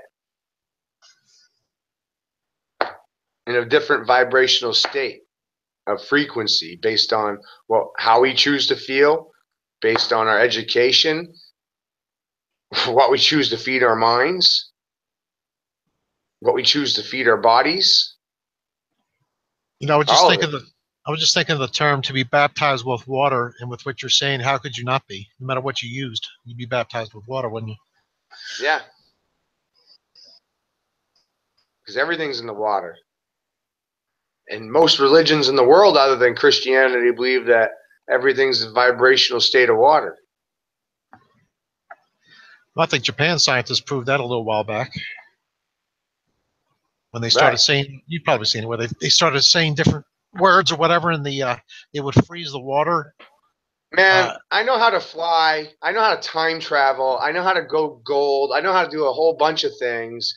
And I've been backed into a corner and stuck here, and I exist with people that are flipping burgers and don't have a thought of their own. You know? I'm just here. I'm just here at this point. I'm not even playing because it's a joke and it's a fake illusion. Everything.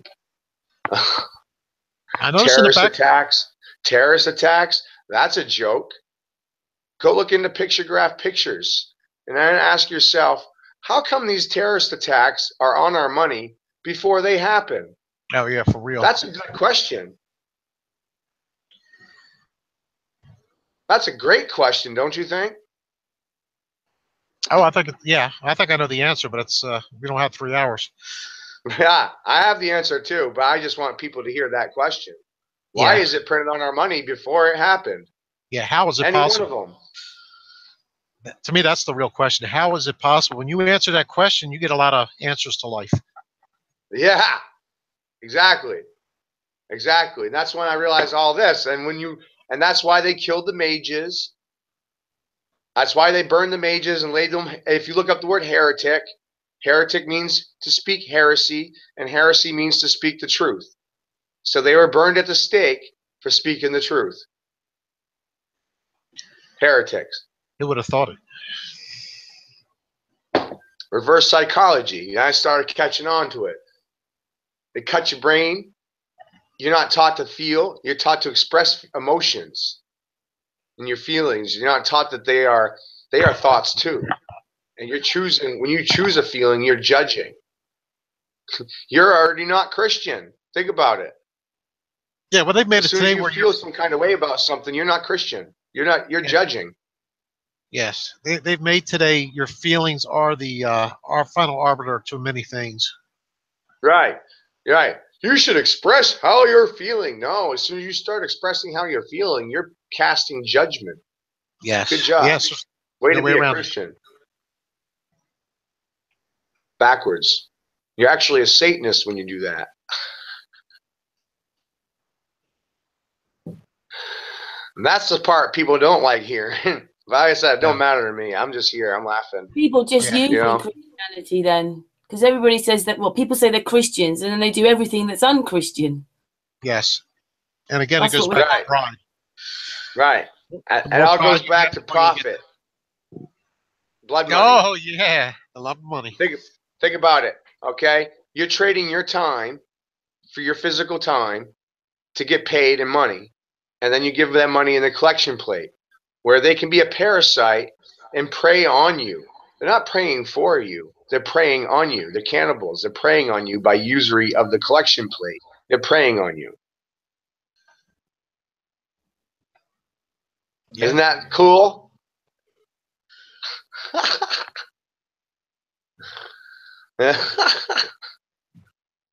And when you take that, That's not cool.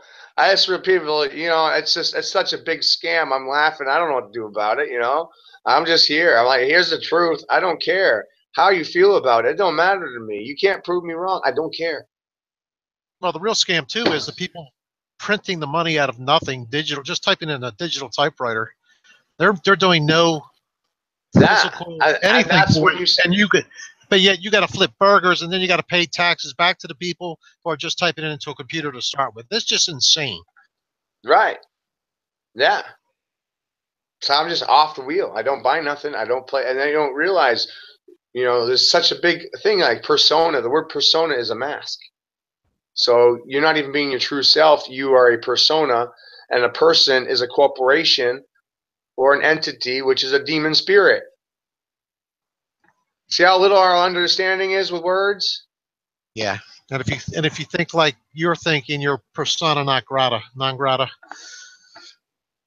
they don't want you in society. They'll lock you up.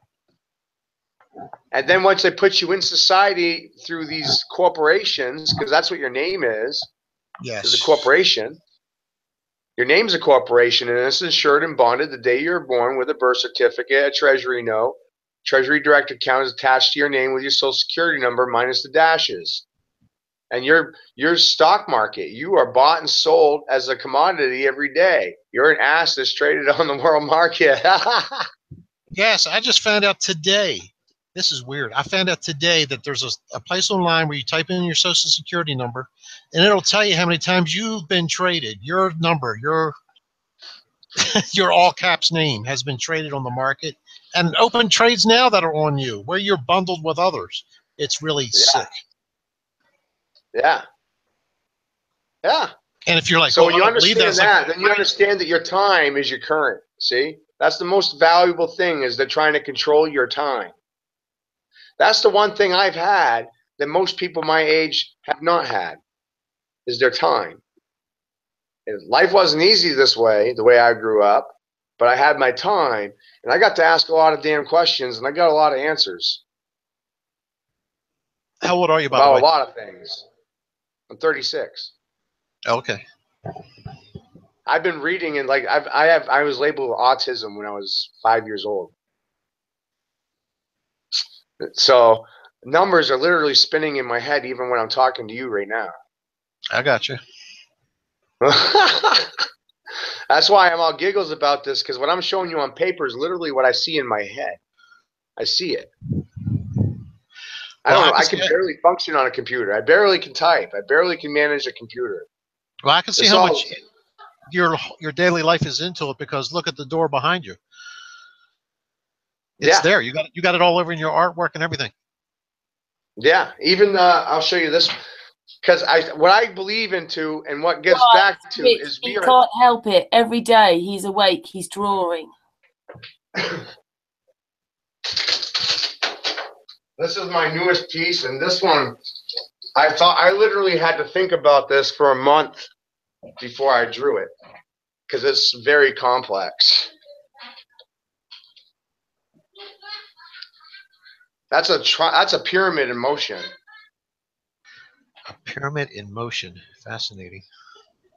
The center point is the top of the pyramid. Yeah. I get what you're going with this. Yeah. Wow. Wow. Very emotion. So this perspective is literally, it's the motion of inside of a pyramid on a point. Right. So if the pyramid was in the air and you rotated it any direction, this is what you would get. Yeah. Gotcha. Isn't that amazing? Yeah, it is. Very good. I did it by hand. Yeah. You did it by hand? In other words, you use rulers and stuff, didn't you? Straight edges? Yeah, well, yeah, but yeah, straight edge and just old fashioned using my brain. Yeah, that's cool. Computers and engineering programs, I don't understand all that stuff. It's literally all in my head. This is a ancient form of mathematics called Pythagorean. which is Atlantean or Egyptian. Well, if you don't mind answering a personal question, how do you shut yourself off at night so you can sleep? I don't. You don't. Okay. I don't know. It's I sleep when I'm tired. I don't sleep much anyway. I sleep 4 or 5 hours. That's it. 3, 4. That's it. Okay. I'm doing this. I'm doing it. This is it. Like, I know I'm on the end stretch, and nobody can prove me wrong, and I'm having fun with it now. I'm giddy like a kid in the candy store because I figured it all out. It's mind blowing. Man. Oh, I got that one on here. Wait, I got the every form of mathematics that you can think of that's ancient, Tesla's work, Pythagorean theorem, all of it. I got it all figured out. Everything that the museums are saying, oh, there's no understand. I don't even know what they're just hiding it. They're not. It's understandable. They just don't want you to know. And you don't know about Elliott wave analytics or Elliott waves? We gotta see that. We gotta have a talk. So I started because my mind triggers with shapes of things because of the way my autism works. I gotcha. So I catch on to the shape of things, and then when I catch the shape of it, break it down into a frequency, a resonancy, and I can break it down even further and find the color of its intention. Can I just say that FPV joined us? Hi, FPV. Hey, Pippi. Hello there. Yeah. Hey, Cal. Hello, people. How's it going? Hello. Great. How you doing? Pop in while there's an advert on. Yeah, I'd have popped in earlier, but they're watching some series, so I have to wait a bit for the noise subsides. Can you see? Oh, yeah. We can see. Okay. This right here is my digital translation of the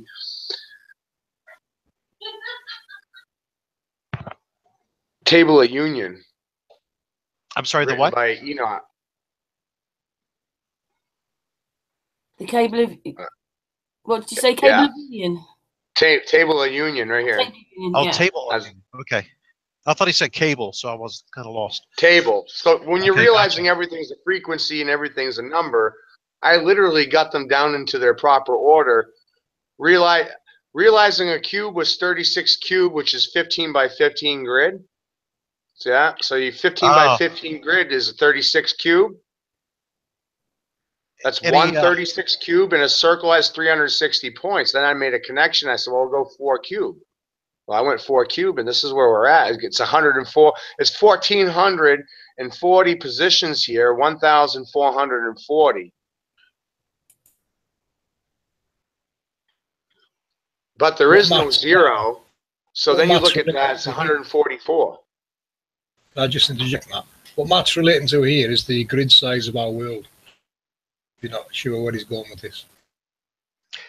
I'm just showing him I'm showing it to him in a number state of point, and it's going to go forward a little bit. Wait. If you check what you just had, is that what Series did and applied that to the Google data? Because you got the 4 points there. Yeah. Okay. Excellent. This right here will blow your mind a little bit. Tesla, the number chart is superimposed on top of that piece in the background. That piece in the background is my understanding of the Emerald Tablets of Thoth, and his understanding of, and what he was describing our reality was based inside of. Using Pythagorean theorem, using sphere numbers inside of sphere numbers, I come out with this greater shape, and these overlapping pies, they create rings, but those rings are the density, the vibrational state of everything that we're living in. Like a diamond vibrates way higher than we do. That's one layer of resonance that we're a part of. Everything's a different ring. And Thoth was calling these rings realms of understanding or spheres of understanding, and they all work inside of each other as a whole. Let me ask you something a little bit different about this, Matt, if you don't mind. Yeah. How can this be translated into practical use for us, knowing this information? How can this help us on a daily basis, or can it? Well, for starters, with this mathematical formula, first you must understand that the ancients weren't using automobiles. They were flying. Okay, I'm okay with that. No doubt. And there was no electric bill.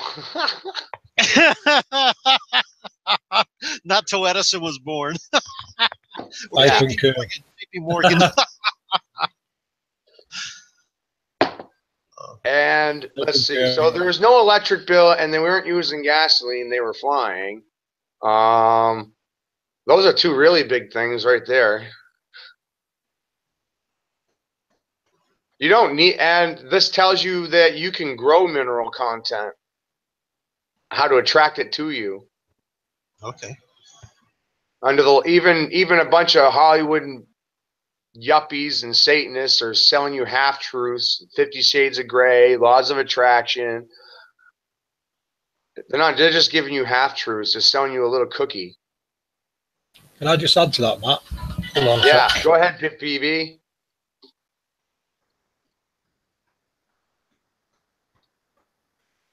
As in practical use, Richard, I don't think you've seen my work yet. I did make a video and release it, but it was copyright strike, so I'm remaking it now. It goes into more detail of what Matt's seeing. My work showed Matt what it applies to, and Matt's work showing the information I can apply to my work. I was uploading it, but I got logged off YouTube, so but it doesn't matter because since talking with Matt, we found, you know, the grid I'm working with now needs expanded more. It's a 15 by 15 minimum. This is a 227, perfect 9 yet again. So you bang on with the numbers, Matt. Yeah. So I'm going to extend the grid that we're looking at on Series' map. Is that I'm working with that relate to a lot of other things that can explain what Matt's showing you. Okay, before you go further, you're saying that the grid is larger than what you originally thought. Yes, yeah, definitely. Okay. Okay. From a 12 by 12 grid and looking at Series' data, I knew it went beyond that. And Okay. Matt's data is confirming the same. That relates to my work that does extend it.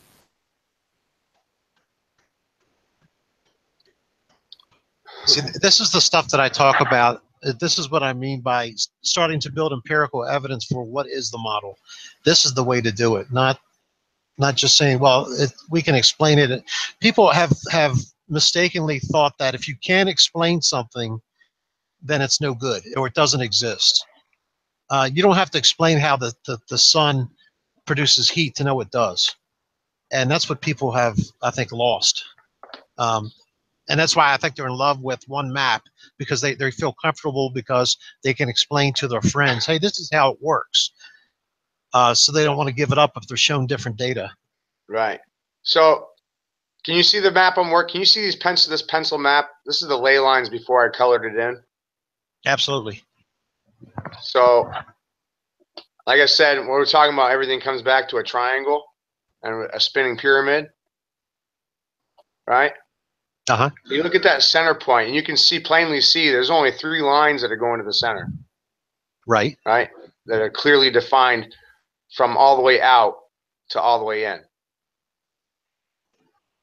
See that? Yes. And every ring, as you go out, these lines fall off on the next ring. All the way out. You're losing lines as you go out. So as you go out, this is what Thoth was talking about when he said the gear. Ezekiel called it the rings inside of rings. Right. Thoth calls it realms. Oh, interesting. Exactly. Thoth calls it realms. So each one of these rings on the inside, they're not there because I literally put them there. They're there because of pi. Okay. So when I started working the pi numbers, I started with the 3. On this one, I went from the biggest to the smallest to the biggest. That's what's going on here. Pi inside of pi is smallest numbers to the greatest numbers, or the greatest numbers to the smallest.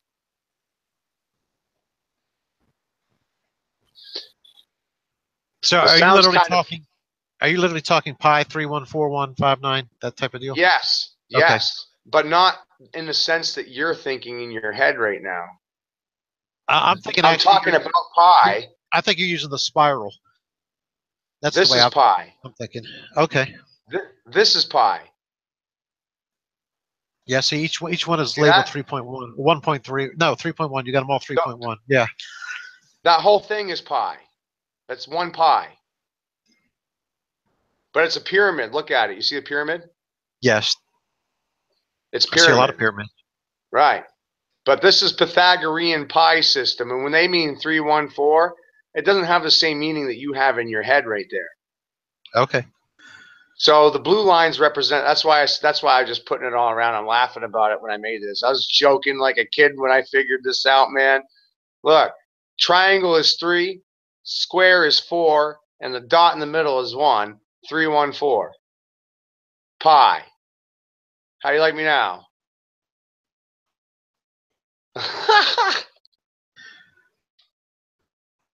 That there, I could be wrong because I'm very bad with spatial stuff, but isn't that pretty close to the representation how you show 4-dimensional objects? Yeah, now watch this. I mirror it. Oh, wait. I'll show you this one real quick. There is no square, see? There is no square. There's your Marlboro pack. There is no square. Yeah, you were saying everything's pretty much triangular. Right. There's all your religions in the world, all made out of triangles. Yep. Well, we got the square and compass, square and the circle. Yeah. And didn't you say the DNA code's in there as well, Matt? Oh, yeah. Here's your, DNA. Using the same theorem. There's your DNA. This is what DNA looks like in motion.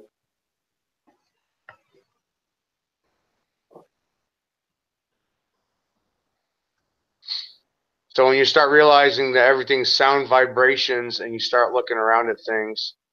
And that's something else, I believe. The very, very ancients that we have, like written history or tablet history, whatever, they knew the DNA strand, the double helix. Exactly. Yes, they did. Okay, this chart right here that I'm showing you right now, this brown one. Uh-huh. This is the Hebrew alpha beta. Okay. That's the Hebrew alphabet for the sounds of things. And there's 24. It's a sound alphabet. Their alphabet wasn't complete though. They're missing sounds. But I'm just trying to show you a concept. They definitely had the sound for gagging. Yeah. Or so you start understanding that we're dealing with sound and the sound of things, and I start looking around. I start really thinking about it past realizing that we've been seriously manipulated to trying to express sound. So here I express 32 states of sound. Are you a believer that if you repeat certain sounds, it'll bring certain physical things to you? I believe that your intentions are attracted to you based on your thoughts. But you get to choose what you're thinking about. Yeah. I've just really started dwelling on that for the first time in my life and thinking about that a lot of the things that I thought about first have manifested in my life. Do you see that X in the middle? Yes. That's where the seasons come together in the heavens. That's the center of the seasons. Oh, I wanted to ask you something about the seasons because you keep saying there are 3 parts to them. Are you breaking down as far as like early, mid, and late season? Yes, exactly right. Okay. And so when you look at the calendar that way, then the calendar breaks into 36 parts. Right. Instead of 12. Yes. So now you're dealing with 36 on that point, and look at the sum of the circle is 360 points. You drop a 0, 36. And then you fourth that for each season. Which is half of 72, and double of 72 is 144. Yeah, it keeps coming back to 144, doesn't it? Yeah. So then I started looking around at this, and I started catching on to things. And the way God works, you get shown things when you're not looking. and you figure things out on a whim. This is Enoch's understanding of a color. So this is the Enochian color wheel. Now, how did you get that from the Book of Enoch, or did you get it from the Book of Enoch? I should assume you got it there. I got it there, but I mean, this is my own interpretation of it. Okay. I did this. Fair enough. I drew this. I drew all my pictures I'm going to show you. Most of them I did by hand. And you got black in the middle. Always a black spot. Look at here, CERN. There's my interpretation this way in Pythagorean. You see CERN? Yes. Yep. Yeah, I figured out the Pythagorean system of mathematics. So when you think about 3, 6, 9 in dimensional format, you put it in terms of dimensions, there it is.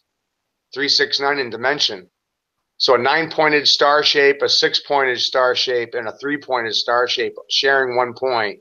3, 6, 9 on a point in rotation. All angles onto the center. You know, you're lucky they never committed you. I know. They never found me, man. I lived on the street. That's a good way to evade them. I haven't had an ID in my name in 10 years. Now, you got me thinking like you now, so I'm thinking address so they could address you. Right. They can't give you a summons or a subpoena or a ticket until you give them your name. Yeah, you know, we have a little... So there's your seal of 7. That's what you should be seeing when you look at a Jew star. This is what they're hiding from you. That's the carbon seal. They're worshiping the carbon seal for the physical world. They're worshiping the world. They're worshiping the flesh. They're worshiping. See? Like you said, they should have locked me up a long time ago.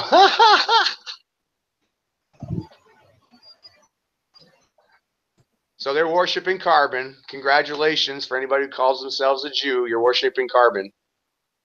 Carbon 12. Now this is something we talk about the law of 9. So this is my expression of 9. Nobody else's mathematical charts look like mine because I don't have a 0 point. 9 is the 0 point. I have no 0 in my math.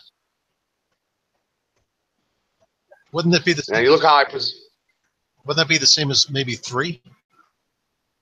The center well, point? 3 times 3 is 9. Okay. So, but how I did this one was high and low points together. 8 plus 1, right beside it. See that? 8 plus 1. 9 in the middle. Right. 7, 2, 9 in the middle. 6, 3, 9 in the middle. 4, 5, 9 in the middle. But if you go the other way, it doesn't work that way. Well, that's just one expression. Yeah, I got you. I'm just trying to figure if there's another pattern. I got to stop thinking this way. Oh, yeah. That's myself. This is what Tesla was talking about when he said the keys to the universe are 3, 6, 9. Right.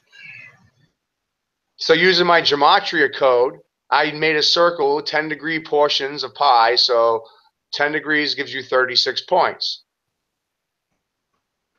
I colored them out based on the gematria, the color of the numbers. I labeled them 3, a 6, or a 9 based on the color and intention of each number. And then I connected all the colors together and then back onto the self in the center. Now, are we seeing a mirror image of this, or do you write in mirror image? Yeah, you're seeing. No, when I take pictures in the computer, they come out backwards sometimes. But okay. I was just curious. I know some people actually write that way. That's Facebook messing with me. Yeah, okay. Look, so there's the eye of the universe. This is the eye of the universe. Look at that. Eye of the universe. What do you see? Pretty much the same thing you just showed. Right. Because everything's a numerical, mathematical masterpiece. And everything inside of it is going to be an expression of the first sound. Now, this right here is my own interpretation of sound waves. And you notice it looks just like the tree of life. I didn't do that on purpose. I was trying to figure out how to show this, and it looks like the tree of life, doesn't it? Yeah. Or something out of Star Wars, right off the top of your head. Yep. Yeah. All right, so I'm telling you off. I'm giving you a clue. Like the people who made that, they knew this stuff, and they're mocking you. They're feeding to you. And look what I'm showing you. This I figured this part out randomly. So sound has two states. It has states of being. As you have black and white noise. So you have duality in sound. Is something I figured out. You have good sound and bad sound, neutral sound. But in this, I'm just trying to show an oppositional force, a duality, so to say. But I think that you could go even three ways. But by taking the highest sound wave, which is this red one on the top, my left, top left corner, the numbers are 963. And like I said, the sum of that is always the sum of those three numbers is 9. So that's a 9 position. And right across from it, on the other side, is the lower side, 147. You add these two this way, and they add to the point in the middle, 1,110 hertz.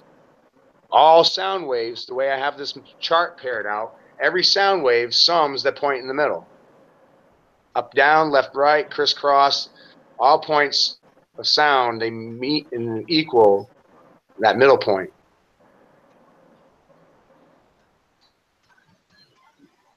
Which is that black point in the middle of sound. It confirms that there's a center to a creation. There's a point in the middle. Could you also say in this chart that just picking the top going to the bottom, you're going maybe from harmony to disharmony, or well, something what I was doing here was realizing that red, blue, and yellow, I was just calling them prime. Okay. And orange, green, and purple, I was calling them subprime. And the neutral point, the black and the point in the middle. But all those points where they meet, everything meets to that point in the middle. They don't touch. You see how that works out? Yeah. Isn't that amazing? That's like a skeleton of the universe. That's a skeletal key of sound, how sound operates as a whole. Because we're never really expressed or taught sound to understand the whole meaning of sound. They always talk about keys and pitches, but they never talk about the whole sound. You never notice that? Yeah, we're always given a sort of like looking through the microscope view of sound without the whole picture. Right. And then they teach you your color spectrum backwards. And they put your TVs into a green hue instead of yellow, subprime state. Then they manipulated your sound waves on your internet and on your radio. They manipulated the key of A after World War I from 432. They bumped it down or up to 440, which is dropping the vibrational state. It's reducing it, putting it into a lesser harmonic resonance with the universe. That's the word I was looking for, resonance. Now I was trying to key off your. You said you have noise and then you have like good sound, so it's like harmony and disharmony. Right, and the two of them are pushing against each other and creating the plane of existence that we're living on. All right, gotcha. We're walking on that neutral point in the middle, which is the plane of existence, which is the matter, the water, whatever you want to call it. Just realize they're giving it many different names, and everybody's trying to describe the same things. Drop your ego. Drop your religion.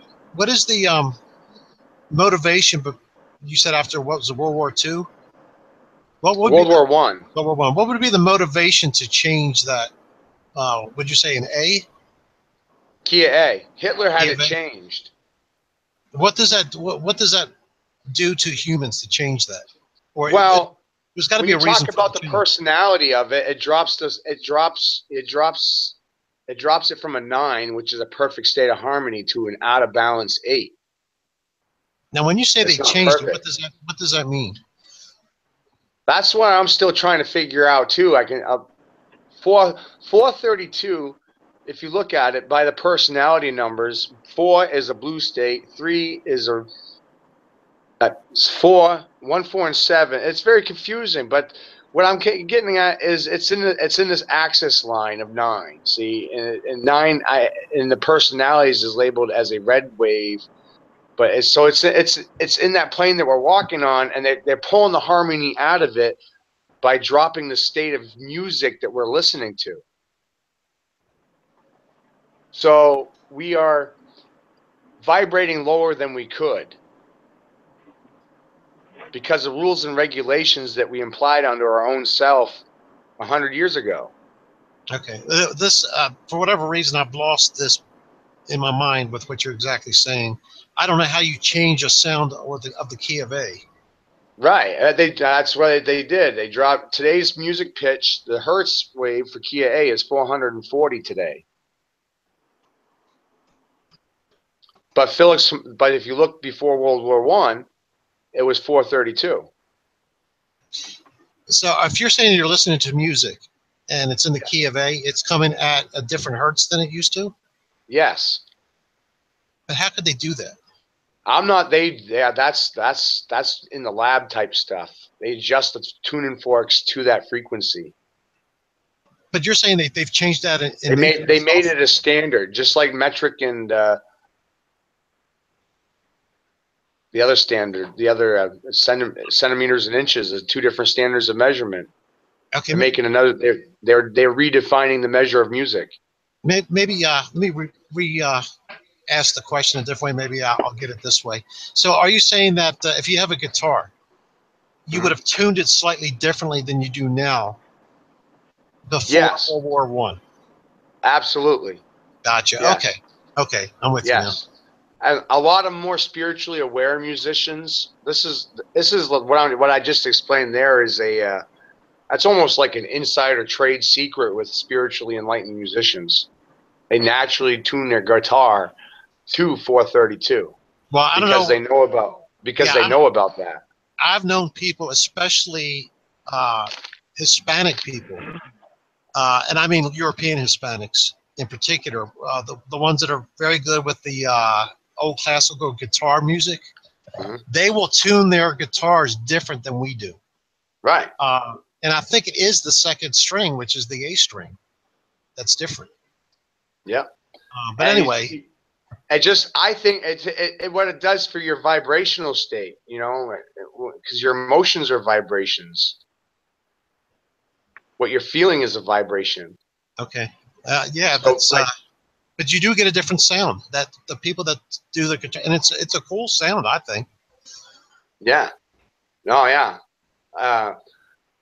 And then when you start looking around and you start looking into Sol Fuego and harmonic, they got healing sounds. There's sounds that you can listen to that will cause an effect internally on your DNA. Help improve memory, help improve sleep, help improve serotonin levels in your blood just from listening to a sound. Yeah, I'm sure that's all true, but the thing is, it's like with electricity. How do you meter it, right? That's why we don't know about it. Yeah, well, that's why that's where I came up with this understanding of through vibrations. Now you're talking about sound waves and frequencies, and now you're into binary numbers. See? So you start looking at the subcolors. But this is exactly what I'm talking about, as far as how can we as humanity benefit from your work. And that's a good one right there, if we could use it for healing. Yeah. Understanding of it right, you can heal a lot of things. You can look and see that my work interconnects with doctor. I know the right people that are doing different things, and they're coming towards what I've been doing my whole life, but they don't understand this side of it, but their work's leading them to this point. I'm like, when you get here, I already have that part of it. When you get here. Yeah, Dr. Schumann during the 50s labeled every illness known to mankind and gave it a name and a frequency. No kidding. And he discovered that by targeting the body part that was infected with cancer, you could kill the cancer cells through manipulations with sound waves. No pills required. Yeah, I'm quite sure that's true. I have no doubt about that. A couple other friends of mine were doing different things. I have a couple of concepts I have a couple of concepts, but full body chambers that could do this things that I'm talking about, just sound waves in the body, drop resonances. Possibility of skin cell regrowth, regrow your skin cell tissue. Yeah, that's exciting stuff. That could be a great contribution to humanity, waking us all up to that. Literally, that means immortality. It's just because you can regenerate your own body. I'd be happy just with that. Can I just say that Dave Marsh has joined us now? I saw that. Hello, Dave. How are you? Hello, how are you? Sorry, I'm a bit late. My computer had to do about 15 updates before I could switch it on, so I had to wait for it to finish that. Oh, no worries. Glad I'd have to meet you all. That's okay. Did you? Because obviously Dave went to the conference in America. Did you meet Thrive? Yes, I did. Yeah, we had a little chat. Yeah. Yeah, we did. I wish I could have talked to people more if I hadn't gotten that stupid migraine the second day. Yes, it was a great conference, and to be honest with you, Rich was one of the best presenters, along with Jerone and Iru. Oh, thank you. I appreciate that. I didn't think so. That's for sure. I liked you. Yeah, I did too. Yeah, it was. I've said that in the one video I've done since then. I was all. A bit of hope, Richard. What's that again? You came with a bit of hope. Yes, I was ready to just say, okay, I've done my part. I'm done. I'm walking away. This is the end of it, and it really did re-energize me to be connected for the first time with people that are on your side, and that's a big difference. It really is. That I didn't even realize I was missing that, because you don't. How many people do you know that you can go into a restaurant and start talking about what we talk about without getting thrown out? So it was really an unexpected breath of fresh air that re-energized me to keep going with it. Yeah, you do sound quite dapper, happy. Yeah. Can I just say, Matt, because obviously Matt's is well into a conversation here. I don't know how long Dave's got. Obviously, Thrive wants to talk to you afterwards. Do you want to slowly wrap up now, Matt? Because obviously Dave's on and Thrive only has so much time. Yeah, that's fine. This last chart is what I want to get to right here anyway, where it helps understand this in his head. Does this look familiar to you? Is this triggering your mind a little bit? It looks like a dial of, is this radio frequencies or sound frequencies? It's a sundial. Okay. But radio frequencies, yes. So you notice there around the corner there's 4 numbers on every point? Yes. Oh! Yes. The 4th number is the personality number for the sound wave. Right, which is the sum of the 3 first numbers, correct? Right. So by that personality, I was able to dictate what colors were each sound wave. Okay. And then I figured out. Did I just say one thing, Josh? Josh, could you mute yourself when you're not saying anything, my darling? Josh. I could just hear the car. I was muted, but my phone's acting funny. I think I'm actually gonna have to get out of here right now, guys. I'm sorry. Oh, Josh. There he's gone. So this dictates the personality and color of sound. It has nothing to do with, you know what I mean? These things are already there. It's just a matter of understanding it. Gotcha. I didn't even the yellow numbers, they add on to themselves. The 285 and see that? Those 4 numbers? 285, 258. Oh, yeah. They add on to themselves. See? And when you add them onto themselves, they make the point in the middle.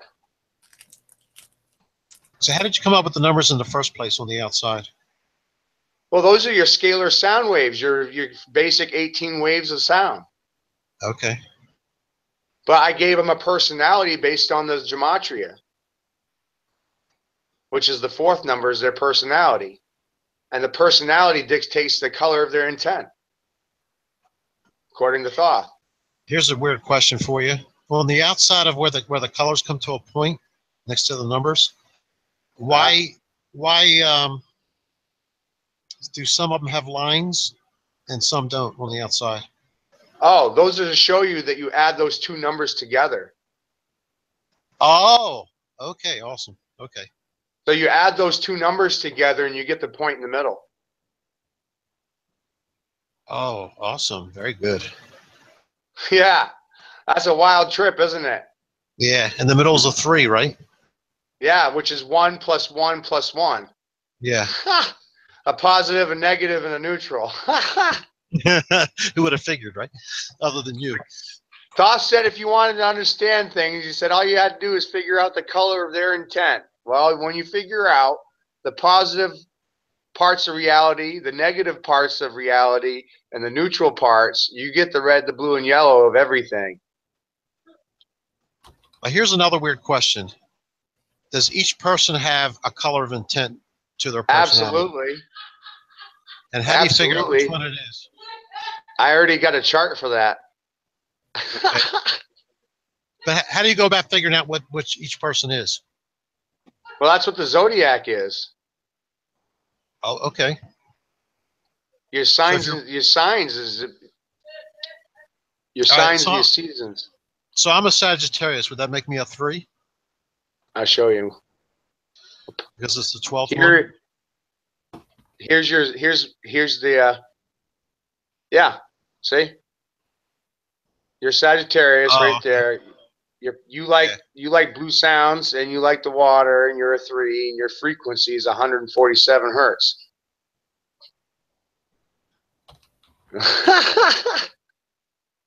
Isn't that great? It is. I just don't know how you came up with this. I know, it's awesome. 147 hertz. So does that mean I'm very I would like that frequency? Yes. Yeah. Yeah, blue sounds. Yeah, you like the bottom, which is closer to the sound of the universe. It's lower tone. You know what I mean? Because really, the lowest. Well, Christ was saying when you take the greatest of things and you divide it by the whole, right, it becomes the least of things. And when you take the least of things and you divide it by the whole, it becomes the greatest. I got you. I follow you. Okay. So this is how you cross over. When you take 360 points or numbers, 360, and you divide it by the circle, that's the greatest number. You get 1. And when you divide 1 by the circle, you get 360.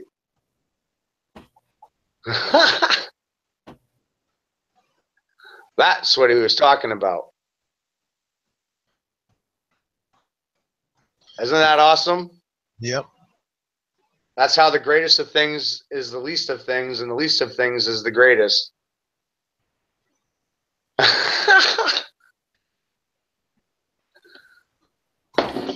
And no matter which way you... Oh, I just noticed all the other little squares in there. I'm sorry. Go ahead, Karen. I'm sorry. I was just going to say, Matt, it's absolutely amazing. You should pass over your email to Thrive and then talk with him. Yeah, I mean, you see all this I'm just scrolling through? This is all stuff I've got figured out. I mean, I've been at this a long time.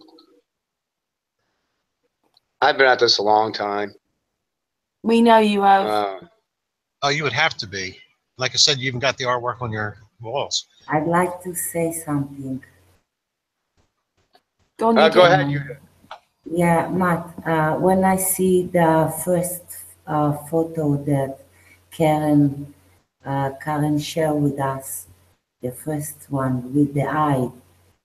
So when I look at this picture, I see all the creation and I see myself in all the picture. In all the picture, it's me. And the eye, it's our third eye, yes? 1, 2, 3. Our third eye, watching the life, watching this reality, this, you can call it whatever, yeah? So Yes. these eyes are spiritual eyes watching this reality, this map, this creation. And when you look all this picture and you see all this creation, so you can see how everything is connection. And Exactly. if you touch in the corner, you touch all the tree, got this touch, this movement, this energy. Yeah, it's incredible, Matt. Bravo. Great. Yes, everything in the universe, exactly, Judith. Everything in the universe is connected. Yeah, I mean, and when here's a prime example of it. Look, this is in the bottom half. That's your placenta. And look at a tree right next to your placenta, human placenta next to the tree of life. yes, exactly. Totally amazing. And it goes back to what I was telling you earlier about the moon eye. There's the moon eye, there's the sun eye, the moon and the sun. Right, the right is the moon. See? And there's your Kundalini, the blue and the red around the neutral, which is, this is you. These two energies are going through you.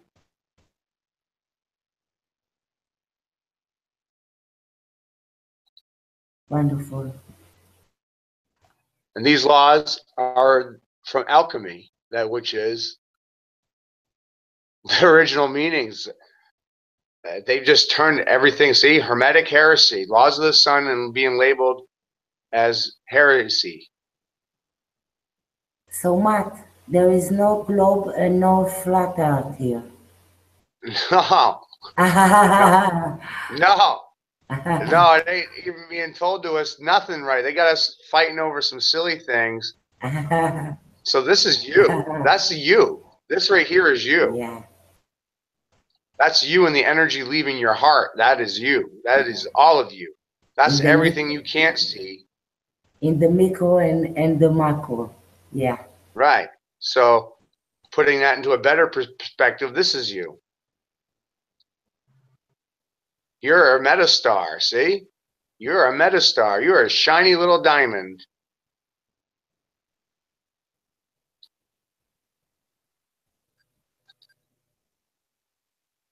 You know, Matt, I got to tell you, when I see your first photo months ago, I didn't know what is it, but inside me, I have this knowledge. I love it. And I know I want more and more from it. And I couldn't. That's what happens when you find the truth. Your body, your heart's looking for the truth. Your heart feels that you're living in a lie. You don't know what the truth is. And that's the whole game. The game is the fact that you're being born into a pseudo reality that's created for you in front of your eyes, and it's up to you to interpretate this game. And your interpretations come from what they can make you believe. This is you. Everything's an atom. Look at that. This is you. What's not a vibrational state of matter moving in water, that's you. Yeah, and I thank you for this, Matt. Really, it's incredible. It's a big. And now you're welcome, Judith. You're great. This is Sri Lanka. Look at this. This is Sri Lanka, the divine man. Oh, superimposed. They're all talking the same language, the same mathematics. So Leonardo da Vinci knew the truth also. Yeah. So this is a toroidal field. Took the body out of the equation, but that's still you. But realize that Earth is going to be inside that kind of inside that kind of a concept. Because everything is the same shape, because everything's an expression of the first sound. and it's an extension thereof. The universe. Look at that. See this construct? Look how the lines will lay out. I didn't do this picture. I stumbled on it. I don't know. It doesn't look like A Hubble. long time ago. What's that? I said it doesn't look like Hubble to me. No. But you look how they spelled it out. They're saying Yod He Vahe, Yahweh. This is another religion, another language, but they're saying the same things. Yeah. They're recognizing the synchronicity. This is Tesla's position map, and see why I said he was wrong? Because he counts 9 positions, plus he gives this. He doesn't number that. What is that? That's a point. Yeah, it is. He's not counting that point. He's wrong. He's Did he have that as -9 at the top? Look, this right here. This is a scalar sound wave in motion. Do you see a yin yang? Yes. See, I'm unifying. See, everybody's honoring sound. Look at this. A sound wave in motion to the left under a tonoscope compared to a Sri Lanka to the right. The same thing? Yep. Every religion in the world is honoring sound. And boy, does science minimize sound in our society. This is the process of human reproduction. Look at that. Yeah, it's just a vibration, a different state of vibration, isn't it? You see a flower life pattern? Yep. And every other religious icon in the world? This is, when you break it right down, you can see this is you. But look, this is a toroidal tunnel. There's a vacuum in the middle. That's a plane of existence that is you. Now, what is this you're showing us here? That's the same as the last one with the body in it. I just took your body out of it. Oh, okay. It's just a structure concept. So you start seeing everything's the same. So now you're dealing with a flat earth that's going to be inside of something like this.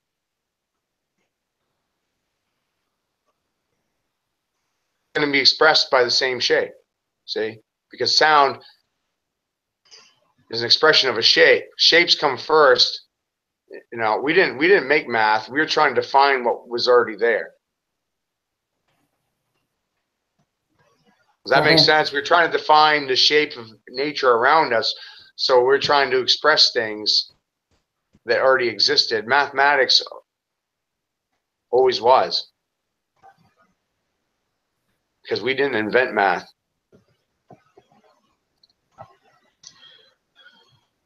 Yeah, math is just describing. Yeah. Matt, can I just say that obviously Dave's here now. Yeah. See, Matt could go on forever, couldn't you, Matt? Matt, I think you should just come back and go through some more because it's really interesting. But it's just that we've got Dave here, and Dave obviously only got so much time because he has quite a full-time job. No, you're fine. You're fine. But yeah, everything has a color of intention, and once you get that, then everything else is horseshit because you don't even know if you know anything that's true. For sure.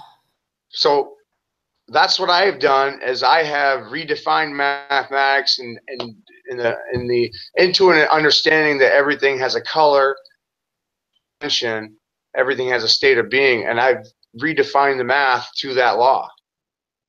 And everything is a tone.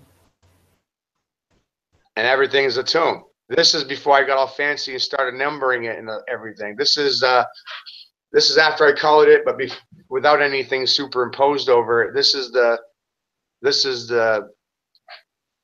nine rings, 9 realms of understanding from the Emerald Tablets of Thought.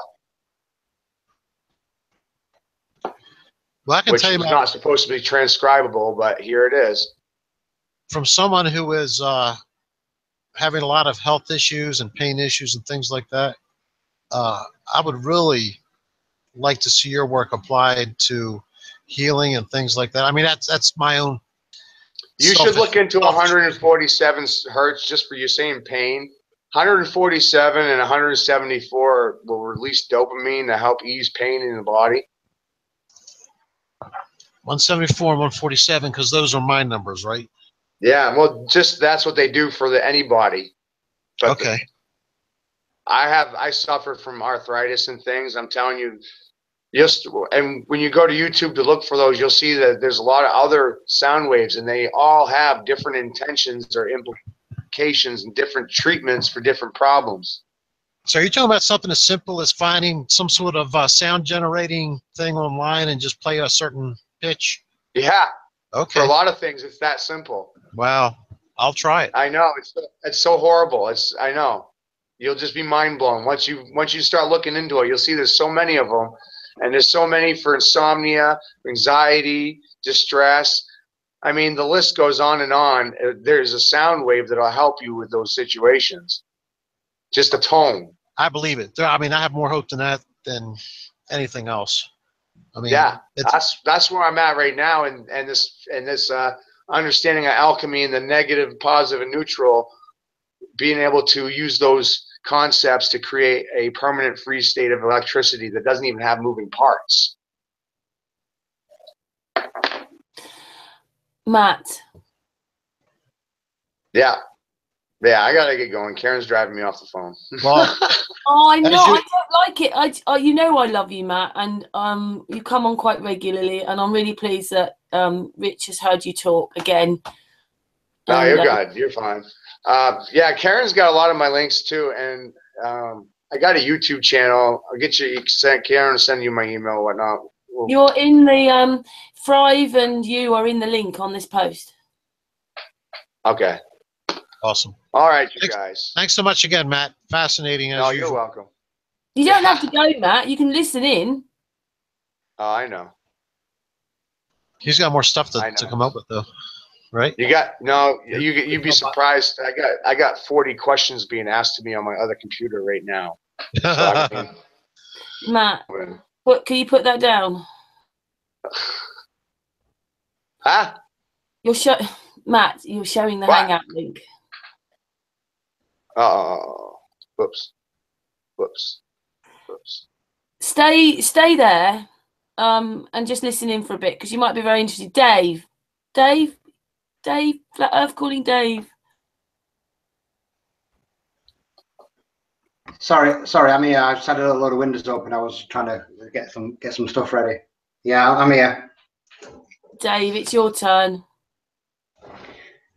Right then. So, Rich, I think we briefly talked about my observations at the conference.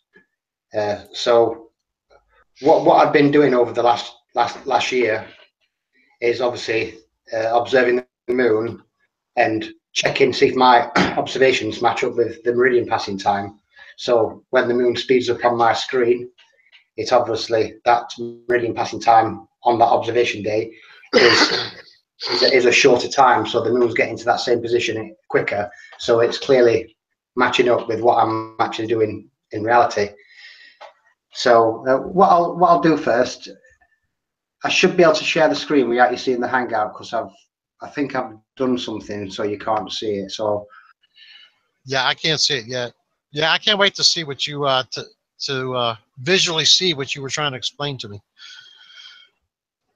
Yeah, so a moon race video. I think I've showed you a bit of this before, but this is a good position to start it off. So basically, what I did in March of this year, I shot the moon on 3 occasions when it was on the tropics and when it was on the equator, and I took readings from my own settings from Dioptra using the app Dioptra, which is a bit the same as theodolite. And first observation, it was a waxing gibbous. It was 187 degrees south. What I always tried to do with my observations, I always tried to get my zenith, because what I found is on my first observations in February, sometimes the moon can rise faster than it actually moves, if you know what I mean. So you don't get a true reading. So I thought if I do them all at zenith instead of doing one at rise, one at zenith, and one at set, I thought I'd do them all at the same time. So I've got a more accurate reading. And as you can see there, a snapshot. If you just have a quick look at the actual readings there, so the moon angle was at 55 degrees, 83. Now my readings, although not perfect, as you can see, the moon declination angle was 56.1, 7 degrees. Sometimes if you get it smack bang in the middle, you'll get the right azimuth, but it's quite difficult to get it absolutely smack bang in the middle. I did actually improve the observations in August and September, so I'm trying to improve each time I do these observations. And then I just took a quick snapshot of Stellarium there, and on the following night to see if it was in the same, to get it in the same position, then use that time there as a guide. Moon was on the equator. Same again. It was a full moon at the time. As you could see the reading there, 177. My reading is 182. A little bit out again, but like I say, it's that you can get it absolutely smack bang on, but it's always within 3 or 4 degrees. And then on my third observation on the Tropic of Capricorn, which is my third, as you can see, I didn't come for the simple reason I had to go to work, and it was I ain't got the time on this one, but it was about 5 o'clock, something around about 5 o'clock. So, but as you can see, there is 50 degrees, obviously low on the horizon when it's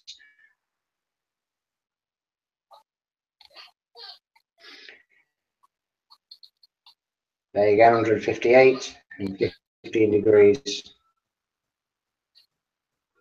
Yes, it was 5:29 actually. Work, because I should start work at 5:30. So then what I did, I basically overlaid them and I raced them against each other. And so you have the Tropic of Cancer on the left small screen, on the right. You're breaking up just a little bit, Dave. And the equator on the centre. I was at ×4. This is. Let's go back a little bit. The moon. Am I? Yeah, it made me brilliant. So as you can see, the moon on the equator was faster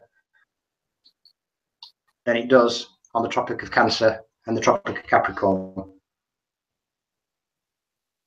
I'm sorry, did you say faster? I didn't know if this was just a one-off. Yeah, it's on the screen if you on a regular basis at the time. It's the first one. But, okay. Yeah, it was on the screen.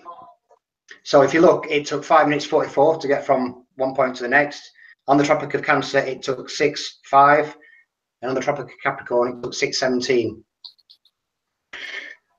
So I noticed on my first observation that it speeded up at the exact same position when it was on the equator. So I thought, oh, that's strange. That's twice it's done that. You know what I mean? Is it just on that point always, or does it do it at a random position? What I did, I basically tried to put my own theory what the moon's actually doing. I mean, some people might not agree with me on this. Some people think it's an interesting concept. I have a question in this picture. From my research, yes, go on then. There is a shadow in the hole, in the small hole. There is a shadow. Where's all this shadow come from? Yes. Where's this shadow come from? If the moon is got its own light, why this shadow? Why? Well, obviously the moon will be a, I don't know if it'll be a waning moon. I'm not sure, and I presume the shadow, or a waxing moon, and the shadow is obviously the light is coming from one side. It is a strange. I mean, the shadows are all over the place on the moon, so it is a strange. Yes. Otherwise, it's got the light from outside, from somewhere out. Well, this is one of the, if I can answer this here, this is one of the very first things I looked at with shadows on the moon. And if you, the concept that I came up with is if you take a flashlight and hold it up against your hand and make a fist around it so that the light is coming from behind, you'll get shadows. You'll still get shadows on the top. That's right. So that's the conclusion I came from, that the light is coming from behind the moon. That's right. It's from outside. Yes. It Either doesn't- outside. Chocolate chip cookie. It doesn't have a light. Yes. Yes, it's a cookie over a light source. It just reacts the light. It just reacts the light. Yes. I think Chris has touched on this on a couple of hangouts fancy about it. It could be possible the light coming from actually behind the moon. Yeah. Yeah. So it's if it's behind, so sun's got the same source of light. This is just me guessing. I look at the moon as a capacitor that charges and discharges, and it is, as Karen said, a cookie cover on the top, which the source from behind grows from one side to the next, charges and discharges. That's the way I look at it. And that goes, a part of that reasoning also, not only the shadows, but the fact that the moon grows and wanes at different rates. For example, it's not just a 3% per day increase in light until it becomes half full, and then decreases at, or until it becomes full and then decreases at a 3% per day rate. It might be 3% one day change, 5 the next, 2 the next day. It's up and down all over the place. So to me, it's like a variable capacitor. I can say that I learned so much from my Nikon D900. And when I look like this, the moon, I think with myself that the moon's got from the earth is light and not from above, because it doesn't have another side. So it must be come from Mother Earth. That's what I think.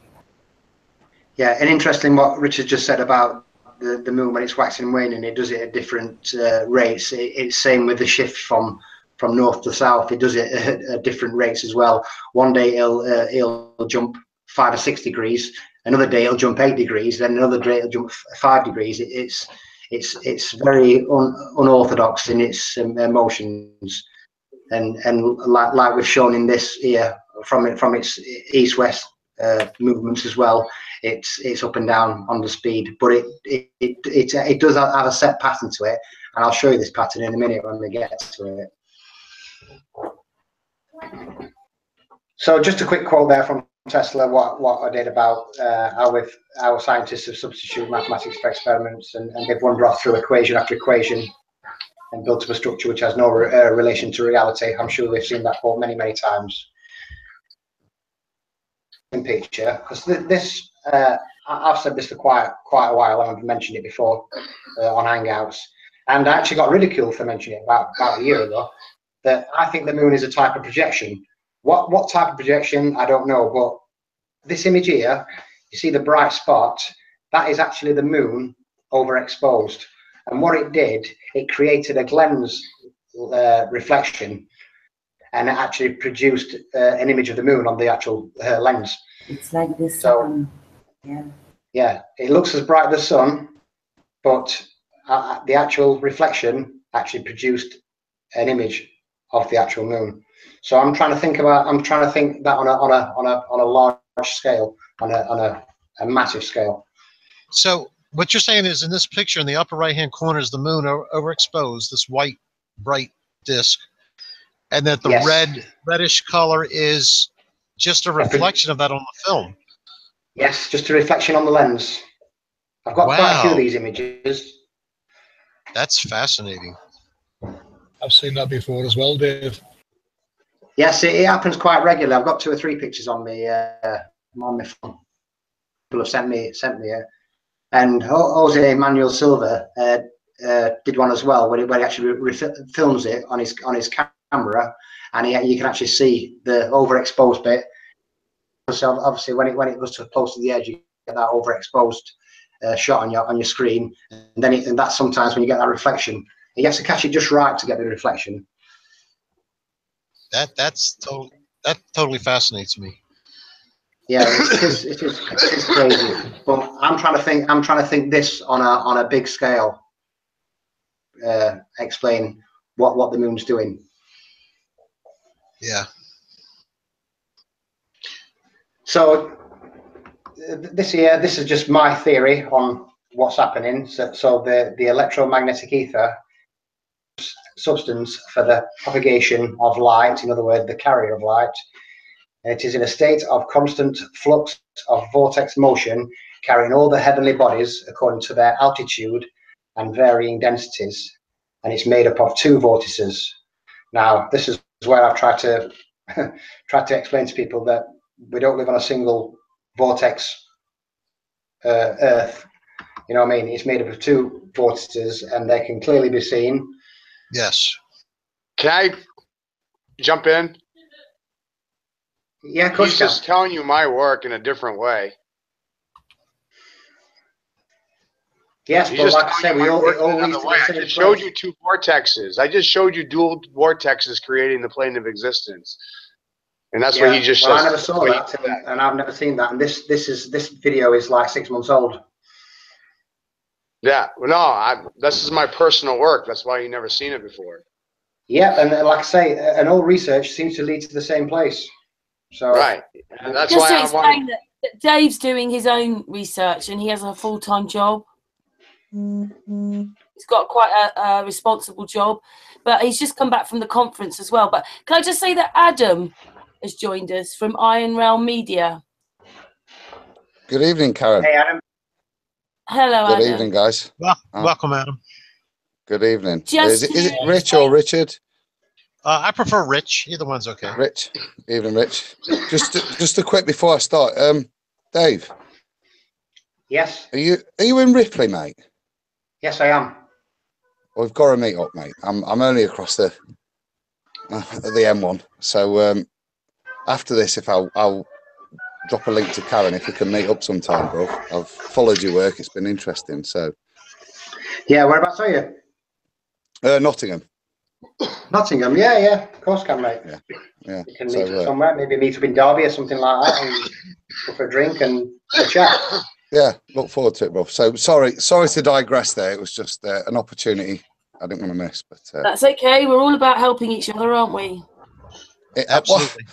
Well, you know what? That's the one thing I wanted to say tonight. I didn't want to come in with I've not got a presentation or nothing, but I did want to say, Rich, there's stuff going off over here that you can see there's clearly differences of opinions, and I don't think my field of investigation and the way I'm viewing things is the same as these guys, but I take great education and learning from listening to them and seeing where they're going, and it helps me envisage other things. And I think if we can all engage in a little way where we are a little bit left field of everybody else, but we're all prepared to share that openly, honestly, in the way.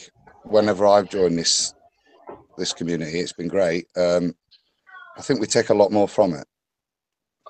You got no argue with me. That was one of the main points I was trying to make at the conference. You have people that are just regular people like me, but if you throw it in with a bunch of other people, suddenly you can come up with genius ideas and ideas you never even thought about before, just by putting minds together. And when you have a group that's as good, the reason why I love this group is there's no pride in the group, or very little. And that's, I mean, if you want to get an exponential curve of learning, you cut out if you can find a place where you can find good minds to put together without the pride, it'll blow everything else away in no time. And that's why I love this group here. So even if you have differences or whatever, who cares? If there's no pride, it doesn't matter. Guys, I'll give you a quick ramble of the power of the group. I don't know if you're familiar with IRM, Rich, but we've been doing loads of interviews recently, interviewing people from different parts of the stuff on a Friday night, a podcast we've done for well over a year now. And we just had a good old natter this Friday. And we were going through all the bits and bobs that we'd all been independently researching. And between us all, we stumbled across a load of stuff from Gigapixel and a few other bits and bobs. And Walt, who's from Louisiana, decided he'd look up these gigapixels. And if you want to check out Flat Earth Head's YouTube page, you'll have a look on there that after all the debate that's gone off and all the perverse mastication with regards to Soundley's videos in the late, and excuse my pronunciation, Lake Pontchartrain, that may not be correct. If you have a little look at the 3 hours 25 minutes on our last Friday's video, you'll see us guys stumble across a gigapixel picture, which totally disproves everything that Soundley's been doing. From a huge panoramic view, you can see the whole bridge flat, and on there we've even had a little Google attack, and we've flagged it Cheetah's Hump, so you can go and have a look now on Google and find Cheetah's Hump on there, guys. And I think that comes from the power of us all working together, and the power of the collective is a lot more than one individual's perspective. If we all come together, I think nobody's right, nobody's wrong. This is a strange paradigm we're in now, and I think part of the challenge is for us to work together, not decry anybody else's work, but to appreciate it and learn from it. Absolutely. When I was a sales manager and we were stuck in the rut, so to speak, and not making any progress or how to sell something, I knew exactly what to do. Just hold a meeting and say, hey, just put all your ideas in. Nobody's going to be ridiculed or made fun of. And we beat the other team all the time. Because when you combine forces, somehow genius comes out. It's exponential. It's not like 3 + 1 = 4. It's like 3 + 1 = the square root of, or 4 squared. I mean, you get so much more out of everybody's people work putting their minds together with each other. You know, like through this group, right? Okay, I'm talking about this group, but everybody's work interlinks. Like FPV's got his own work, but it very much links with Matt's. Matt's just said, yeah, I can see my work in Dave. You can see it in Dave's work. Do you see what I mean? Everybody links. You're so, Karen, you're so right. Also, when I talk about this group, I take so much information from Stan's work, who's, I'm surprised he's here tonight. But there's so much I've learned from listening to Stan with you guys and stuff. And I think listening to other people's perspective is key. And only a fool ridicules knowledge without analyzing it first. Absolutely. Would you say the name of the channel was? It's Iron Realm Media. You can check us out on Fridays mostly, but the Walt and Josh also are on Tuesdays and Friday mornings UK time at 10 o'clock on True Frequency Radio as well. So there's catch-ups on there as well. But come and check us out, dude. I've done, mate. I've done proper analytical moonlight experiments with real high-tech equipment, which demonstrate significant cooling. You can check that out on there. You can also see my. I'm sorry to cut in with you, Adam. Here, no, but bro. This is exactly what I was talking about at the very beginning. I don't know if you saw or heard the beginning of this chat or whatever, but I want a scientific repository where people like you who have done experiments can just submit their white paper, so to speak, so that anybody in the world can look at moonlight. Just type it on the site, moonlight, and have 500 different people's different kind of experiments on there, so that we can start combining forces that way. I mean, that's beautiful stuff. Hearing that that's, for me especially, the moon. I've always thought the moon was the key to figuring all this stuff out. Well, if you look at it, what I did, I used UK government calibrated digital thermometers and actually showed over a 1 degree variance between these things. And all that was being done was a small sheet of Lego, basically, was creating a shade 6 to 8 inches above it. And the two probes were literally 6 inches apart, literally. That was the only difference in the circumstances. So we showed that there are a lot of strange anomalies in the results, because I did take readings every 3 minutes over 3 or 4 hour periods, and the purpose of that was to really give data and validation to the data. So it wasn't just the standard shots. What we've tried to do with Iron Realm, and if you look at it, John Savage is the guy that does the gyroscope experiments and that. So what we try to do there is do a lot more repeatable zetetic, but in the modern age, more validated scientifically. So to try and take what's required for a current scientific experiment and try and provide that in a flat Earth experiment. So to you know, really fill all the data questions that an experiment would do. And go and have a look at it. It'd be interesting. I've got all the raw data, I'd happily share it with you. Yeah, that would be fascinating. I couldn't help it while you're describing how you're doing. It's like the exact opposite of what we get from mainstream science today. The exact opposite. Yeah. We get no empirical evidence like that. We might get formulas or mathematics to try to explain it, but we don't get any. Nobody does science anymore. Well, while we're on the subjects of formulas, dude, I have one other thing I'd like to add for you before I. Sorry to interrupt, guys, but we are in the presentation there with Dave. Yeah, I must admit, I was just. Oh wait, I seriously, like I said, Karen, I jumped in because I'd just been missing for a bit. Dave, my apologies. I take a back seat. Okay, sorry, that's bro. okay. Sorry, bro. My excitement got away with me. Sorry. I'm just reflecting back, anyway. Yeah, let just Dave finish his presentation first, because obviously he wants to show this to Thrive. No, apologies, guys. Apologies. Yeah, so I just wanted to go on, you're right. Go on. I just wanted to interject that the moon holds sway over the ocean and the tidal current of water. It controls the current of water. What doesn't have water in it? Moon pulls the current of the world's water. Think about it. Thank you, Matt.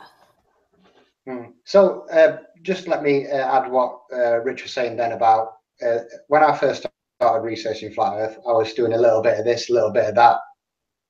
And then I thought to myself, you know what I mean? If I could just concentrate on one aspect of flat Earth, I know the moon is probably the toughest nut to crack, but I thought to myself, if I could just concentrate on the motions of the moon and start documenting this and spending more of my time doing this aspect of my research, maybe I can find a piece of the puzzle and add it to, you know what I mean, and contribute to yeah, everybody's doing their bit, aren't they? Everybody's a bit of the puzzle, doing their own research. It has to be that way. You can't all be doing the same thing.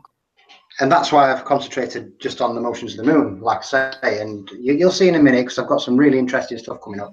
But I'll carry on. So like I said, it's made up of 2 vortices. There is a lot of questions whether it's a single vortice or this 2, but from my research and my observations, 2. So as you can see on the top picture, time lapse of the moon, and on the bottom, put Kofos, known as Kofo 72 on YouTube, and he has the exact same star trail, but in the opposite direction. So I'm facing north and getting anti-clockwise rotation, and he's facing and getting a clockwise rotation. A lot of people say this is due to atmospheric conditions, and I'm sure you've seen the experiment where they put a little magnifying glass over a star trail and it splits it up. But he's getting the same star trails from the same position every night. He could shoot it every night of the year if it was clear, and he'd get the same star trail patterns. They don't change. So that clearly tells me that there's 2 vortices. I absolutely agree with you, David.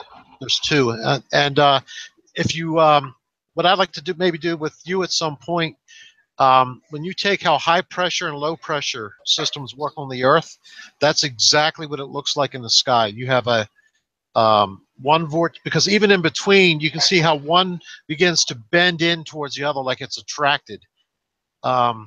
Exactly. Anyway, we can talk about it another time, but I 100% agree with you. There's 2. Yeah. So what I did as part of this presentation and my observations, I took some sequences of the moon captured in star trails, and what I found is when you capture above the equator on the Tropic of Cancer, I noticed that the moon is circling around the northern vortex. Then when I waited for the moon, this is my own star trail coming up. When you catch it near or on the celestial equator, it travels in a perfectly straight line. And then this is my friend Jose's from when you catch the moon below the celestial equator, it seems to be the opposite direction on the southern vortex. And this is just a snapshot.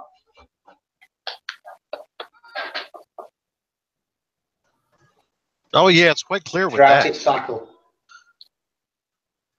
Yes, that's demonstrating exactly what I was saying. You can see how as it starts to move away from the center, it starts to bend outward towards the other, like a magnetic pull. Yeah, it's just like a magnetic field, exactly the same as the magnetic field. So, absolutely. So then I just says the moon is when the moon's above the celestial equator in the north, around the Tropic of Cancer, it is circling the northern vortex or vortice. And when the moon passes the celestial equator, it will pick up on the ethereal currents on the opposing vortex. And when the moon is below the celestial equator, it does appear to be circling in the opposite direction in the southern vortex. That's what it appears to me. So that's where I got my research on the moon race. Because hey, David, would you mind if I did a video showing those how you have where it bends upward, and that little part there where you showed the three trails together? Yeah, of course you can. Yeah. Oh, okay, I appreciate that. I mean, that is not only is it a ball buster, but it does show that there are more than one vortex in the sky, and their attractions.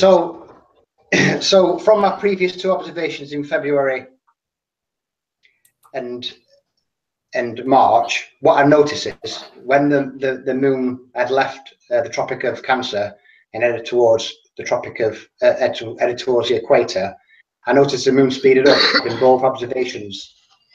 So what I did then, I'd go on to time and date, and I would measure the meridian passing over a full year when the moon was on the tropics and the equator. And so what I'll do now, I'll just show you the spreadsheet that I created.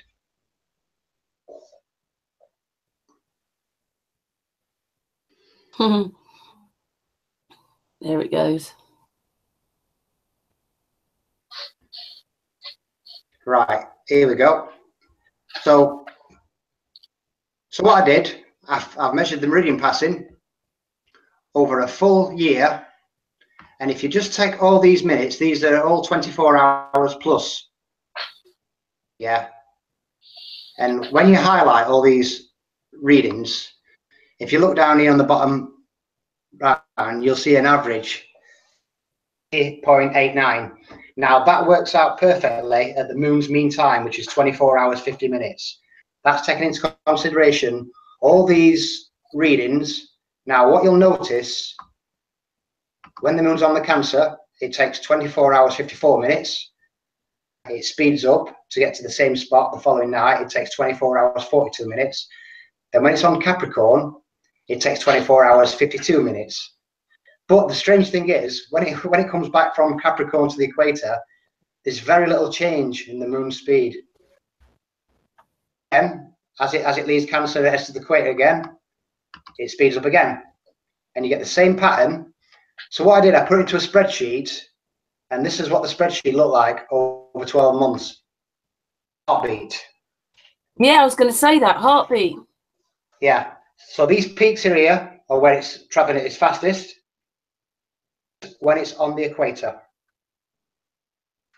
You know the bit that makes it look like a heartbeat, Dave? Is that the bit where I saw the moon going in north and dragging the stars with it and then dropping it off and going off? Because I said to you, it looks like it almost does a heartbeat in the sky.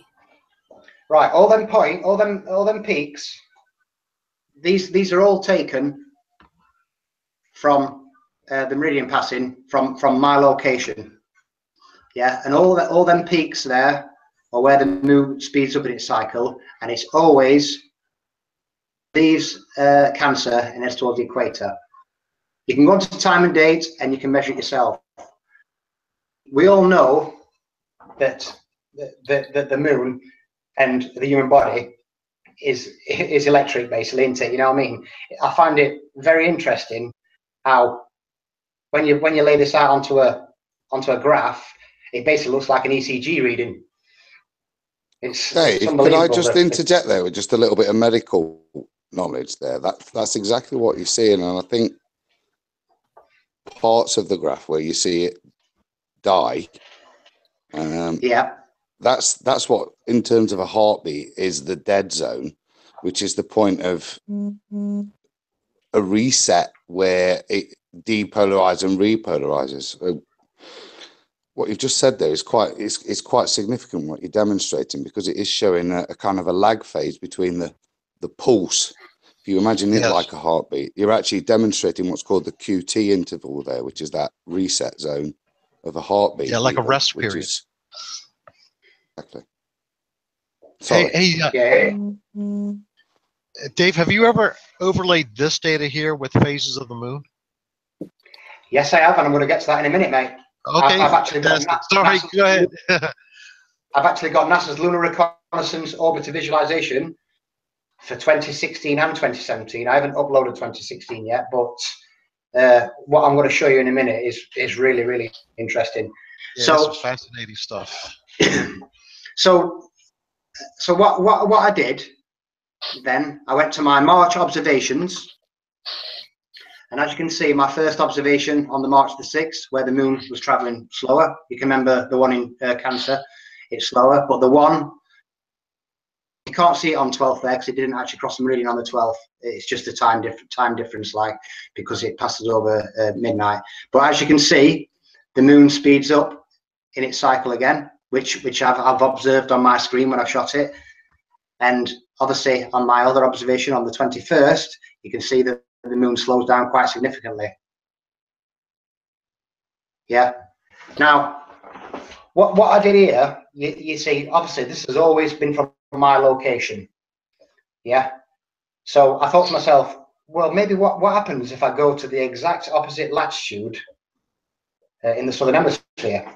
So what I did, I actually took readings from Ushuaia in Argentina.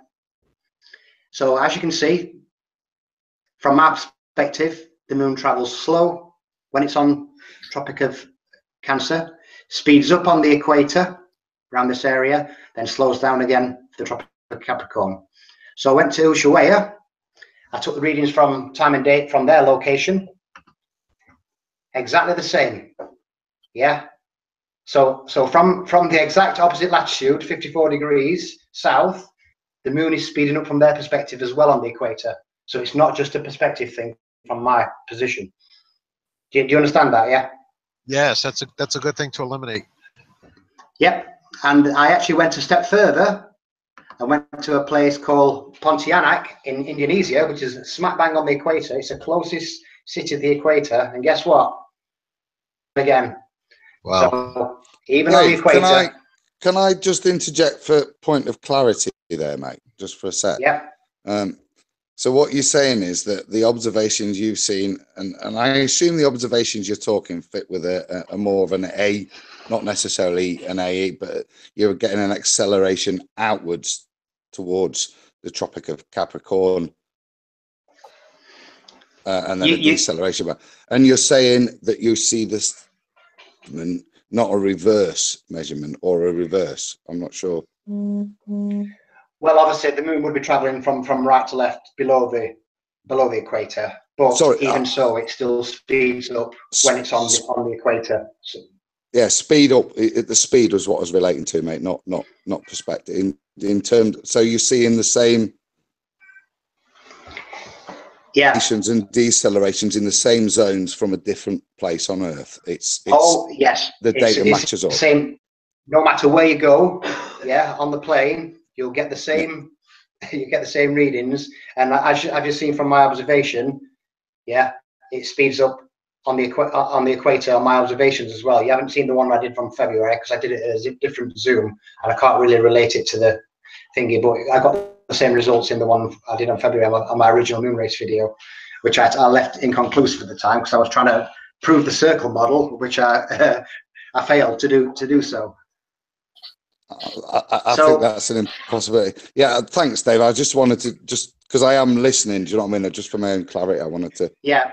So, like I say, if you went back to that chart there, so every time it speeded up on the equator, if you're here, Ushuaia, Indonesia, South America, wherever you are on the plane, you'll get that same speed up. And I would imagine if you were shooting the moon on the same zoom I was shooting at, you would notice it when you played it back and you overlaid them on each other.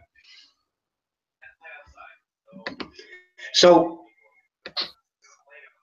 if I just go a little bit further on here, what I've done as well, I've already measured the meridian passing. You know, like I says, the moon, when it goes from the Cancer to the equator, but when it comes back from Capricorn to Cancer, there's very little change in speed. And as you can see on my August-September observations, I couldn't do it in August because of weather conditions, so I had to wait a full lunar month to get the moon in the right position to do it for my September observation. But as you can see, there's very, very little change in this. I'm just going to close that now. So is that because you're going uphill then? So you kind of speed no, is. That's just the. I mean the moon and sun. That's what I mean. Do you think it's because there's an elevation difference, and it's that elevation that takes away the relatives? No, the actual shift, I don't think it has any effect on the actual east to west motion personally. So, sorry, no, I was meaning, do you think are you in this model suggesting there's an altitude variance in the moon there as well? Well, obviously over the when you shoot the moon on Cancer, obviously it's like a probably 55 degrees angle. You know what I mean? Then when on the equator it drops, and then when it's on the Tropic of Capricorn, it'll drop again. But like I said before, I don't know if you heard it, but I always shoot the moon at zenith, so I always try and catch it when it's 180 degrees from my perspective, like. So I'll just give you a quick demonstration now of one of these new observations that I've made.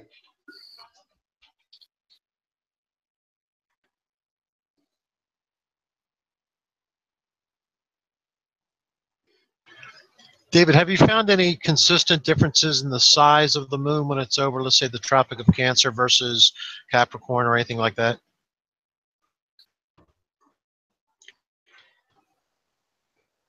Actually, what I noticed is on my first observation on the one on the 21st of March, when the moon was actually on the Tropic of Capricorn, you can tell it's a lot smaller. I'll show you in a minute. I'll get them both up on screen, and you'll see the size difference, because I always shot them at the exact same zoom from the exact same location, and the actual radius of the arc minutes of the moon was actually slightly smaller when it was on the Tropic of Capricorn, which I did take into consideration for when it enters my frame to go to the other end. It would take a little bit longer if it was slightly smaller, even though they were all the exact same zoom. Although on the observations I've made recently in August and September, I didn't really see much change in size. Okay, I'm just curious. This is just a quick demonstration on real time. So basically, this is I set it up, and then I set the camera rolling at 1080, 60 frames a second. 60 frames a second, so I've got the exact same frame rate. So when it's passing on the screen, they're all passing at the same frame rate as well. 30 frames a second and 60, you'd probably get a bit of variation in speed. What I did learn as well is to actually stop the moon from overexposing as it enters my frame by using the AEL Nikon Coolpix. So it doesn't overexpose when it comes on screen now. Look, it looks quite nice when it enters your frame. So hey, David. That'll look a lot better when I'm putting the video together. Yeah, David, you're breaking in and out a little. What I found is, yeah. I think, hey, David, can you maybe, I think what's happening is when you're playing these videos, it's taking too much memory and it makes you lag. Can you explain what we're going to see and then just play it? Yeah, I'm not going to play that video anymore, actually. So, but what I'm going to do now, so yeah, I'll let this video play a little bit. So, and basically Kepler's law of planetary motion. So I'll just let this play then. Okay.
Right, so we're looking at Kepler's second law of planetary motion.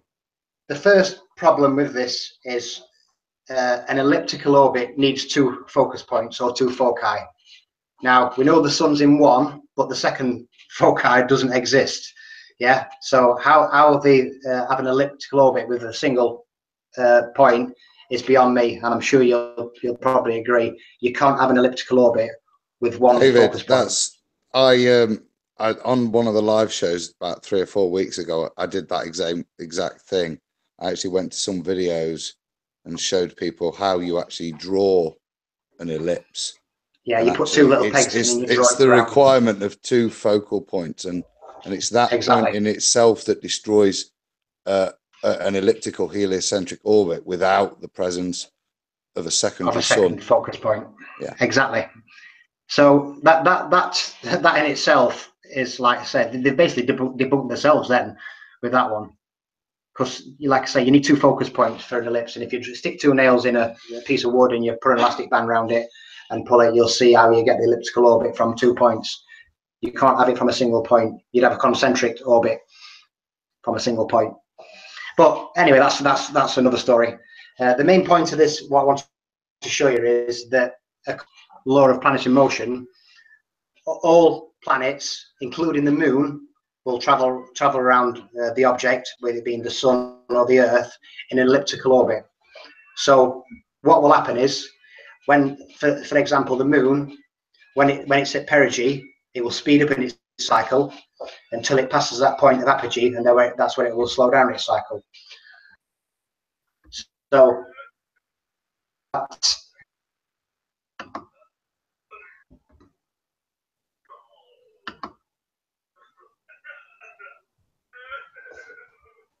you know, some of the simplest stuff, like an ellipse needs two focal points, that you'd think we'd have caught on a long time ago. Something's wrong with what we've been taught.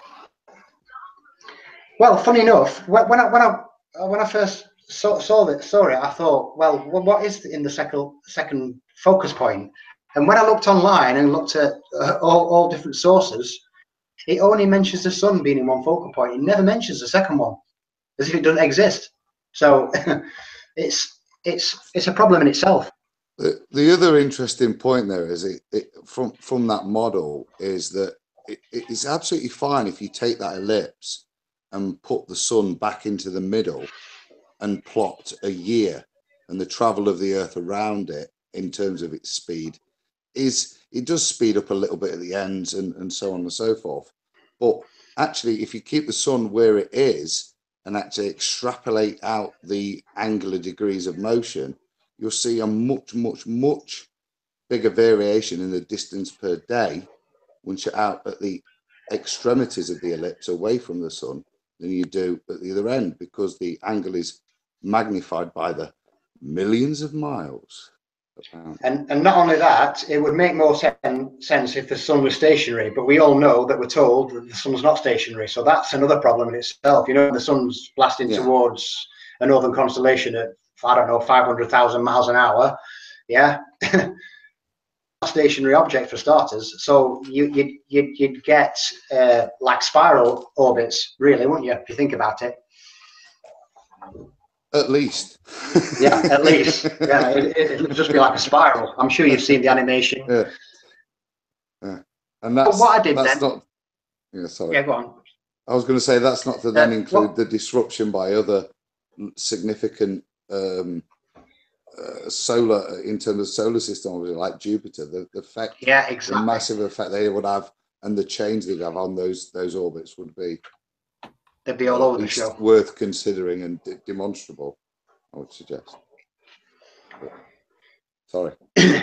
Yeah. So basically, I made 3 more observations in August and September, and what I noticed is there was very little change in speed from when I played them back. I haven't done it properly. I just did a rough thing where I started it and took the time.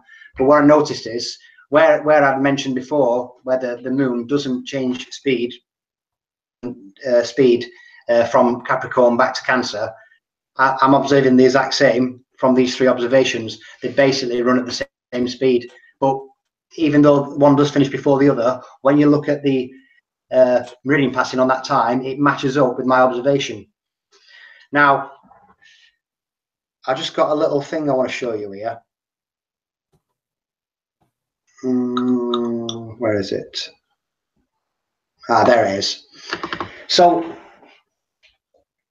just another interesting fact is that Kepler's laws of planetary motion were built up on observations by his, if he's his mentor or if he's his predecessor, but Tycho Brahe.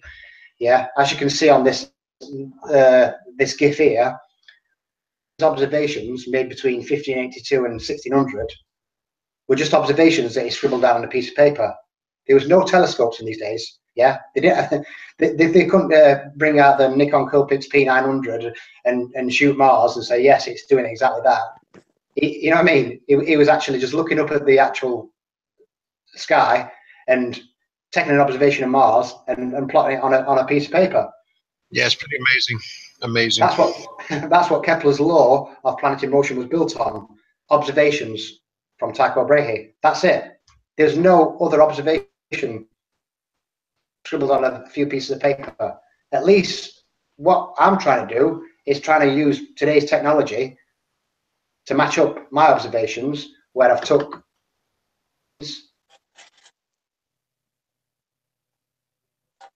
As you can see there, I've took a reading, 179 degrees, 33 degrees declination angle.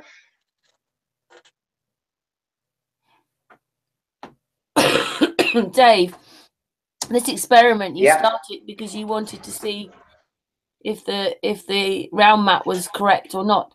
That was part of the reason of doing this, wasn't it?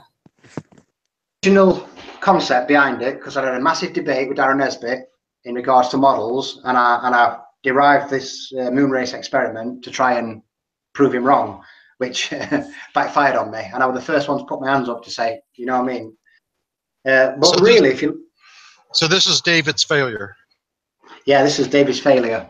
and obviously it's evolved. And my latest moon race video, but I'm actually holding off on the video because I'm going to build a presentation for the UK conference convention. Because what I thought is, I want something what people don't know, or you know what I mean. And people probably don't. Majority of flat earthers know exactly what's happening in flat Earth. Yeah. No disrespect to a lot of people at the conference, but there was not a lot of things there that I didn't already know. Oh no, I agree. Yeah, and what I want to do with this for my presentation, I'm working with Flat Earth Core as well, and they're going to help me put a presentation together. We're going to do a presentation before that, hopefully, and they're going to help me put the presentation together. So hopefully I can present something that not a lot of people know about. I know people obviously watching this now will have an idea what I'm going to be doing, but at least it's something different.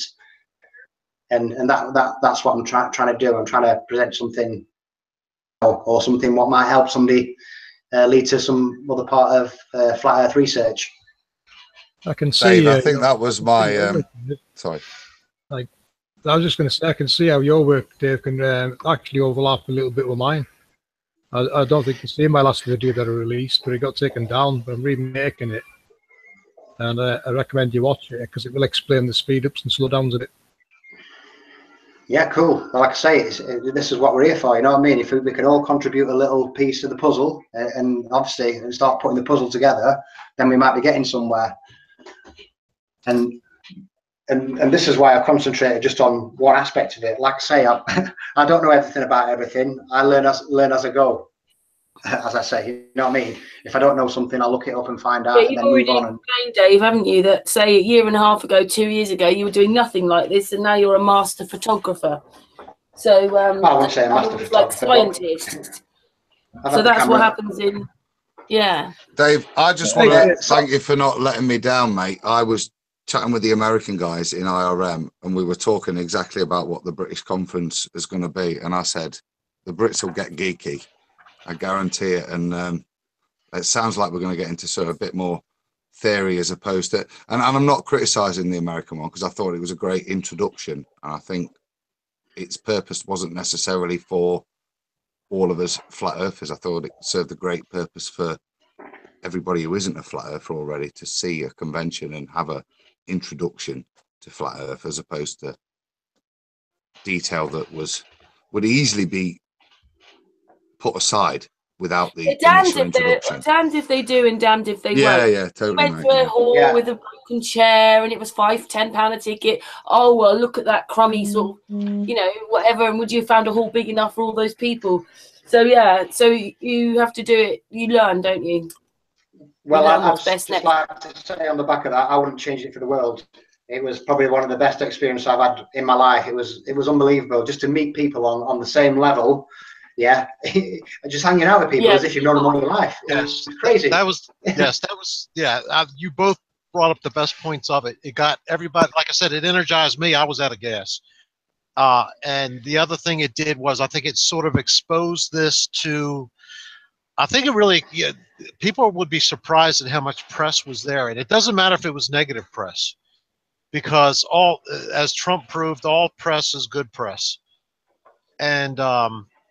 This will be one of the great icebreakers, I think, looking back for the mainstream to be exposed to this for the first time. Many will say, hey, I saw on the news the Flat Earth Conference in North Carolina. But at the same point, I think it did energize, like David's saying, it energized us to be with other people in person. At least I can speak for me.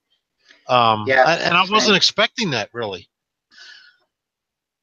Yeah, it was unbelievable, and I got to be on CBS News, so I was happy. Yeah. Was that you that we saw on a lot of the main feeds, David? Was it? Was that you? Was, yeah. Ah, excellent, Ruff. I know who to look for when I meet you in the pub now. Then that's cool. Maybe that's the bit that people wanted more, was just that bit of connection with the people at the conference. That was the bit that was like, it's not that the people didn't meet and stuff, but maybe the whole thing was around the people a bit more. I don't know. Anyway, well, I don't know. I don't know if that was by design by Robbie Davidson or not, but that I'm telling you, the best thing. Well, those 2 points I just mentioned to me are the best 2 things that came out of it, and he'll always be able to take claim and credit for that because, and everybody that went to that conference, you know, the people that I found that really don't have much to contribute are the ones that are slamming it. They're just people. Yeah, but it served great purposes, and I think purposes that weren't necessarily designed to do, but they did. Now, before I start NASA's lunar reconnaissance visualization, I just want to show you this image here of the heliocentric model.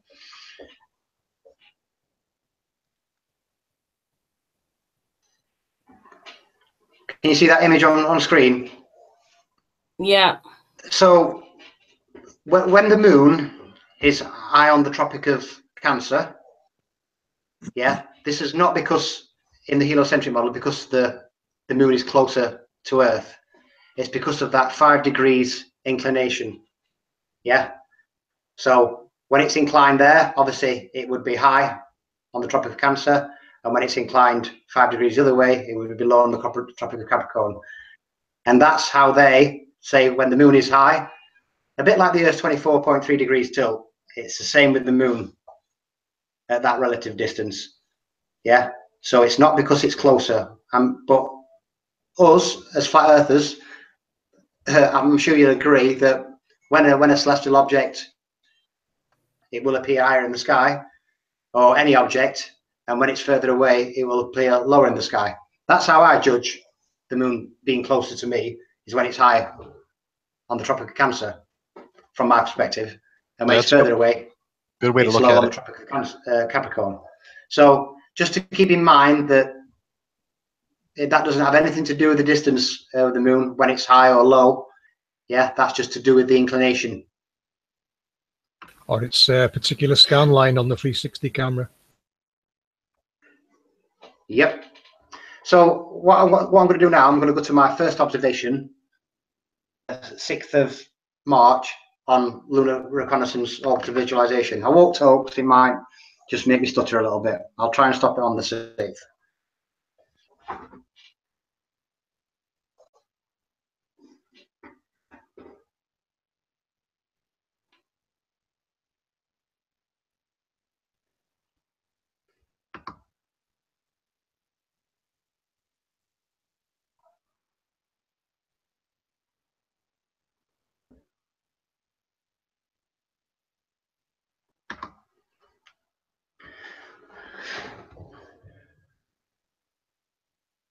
So do this. So that's from my first observation, and if you want to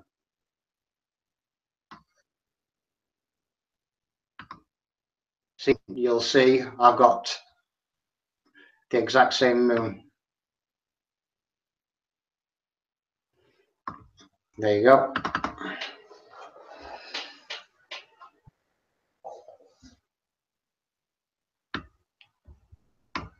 Can you see that? So I've gone to the exact same date. If you look there, on the 6th of the 3rd, 2017, of March 2017. That's when the moon was high on the Tropic of Cancer. So you can see my observations are actually matching up with the phases of the moon according to their model. But what you will notice is when I play this and I go to my next observation, which is on the 12th, which was a full moon,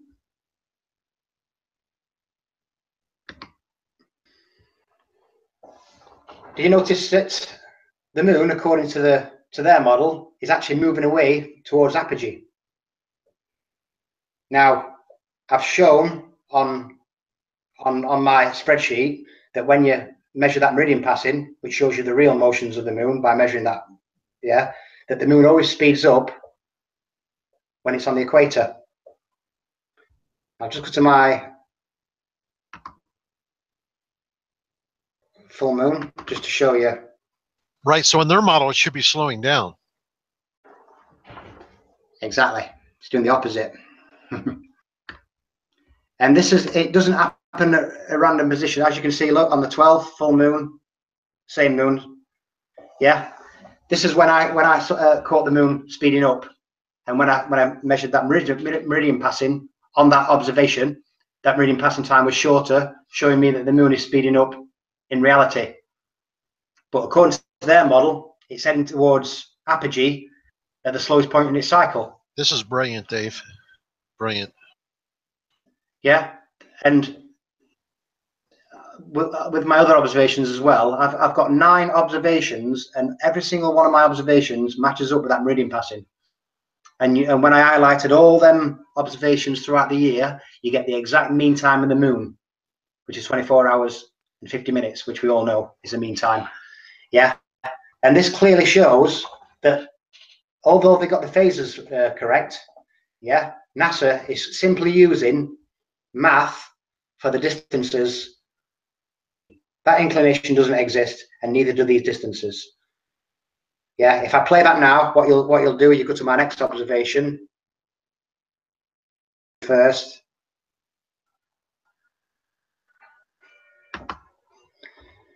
As you can see, it's actually moving away to apogee.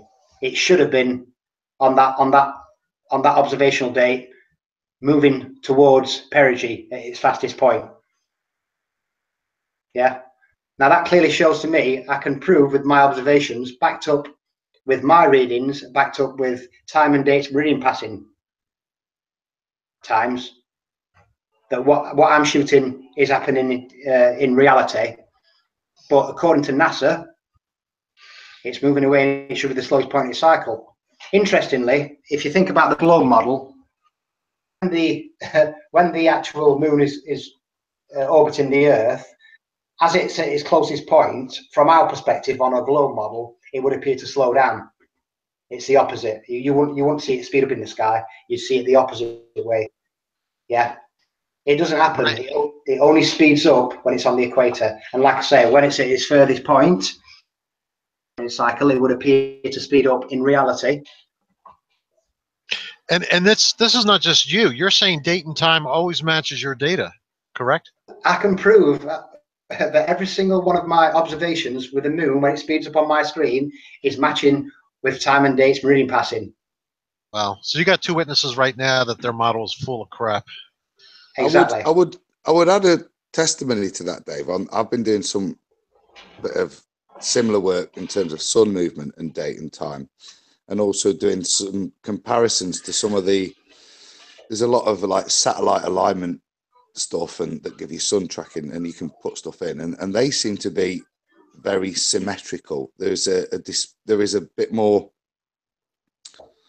reality on the time and date readings. They do appear to be correct. I've been, I would say, checking into that to see if I can trust them a bit more. Yeah, but if you take the basic simple reason, right? If I got a compass and I pointed it at the moon at say 270 degrees west, and I went to the time of day and it said it's 180 degrees south, then we've got a problem, haven't we? It has to be exactly where they say it is. It can't be anywhere different. That's why you can rely on that meridian passing, and that's something they can't hide. Yeah. The moon, that meridian passing. That's when it's speeding up and when it's slowing down. Not on their model when it's at perigee and apogee, because that doesn't exist. It's just math as part of the heliocentric model. Path of least resistance on what I'm looking at is right down the center, which is your equator. And then going more for south of that, then it's taking different paths and it will appear slower. I think it's going the same speed, but it's got further to travel.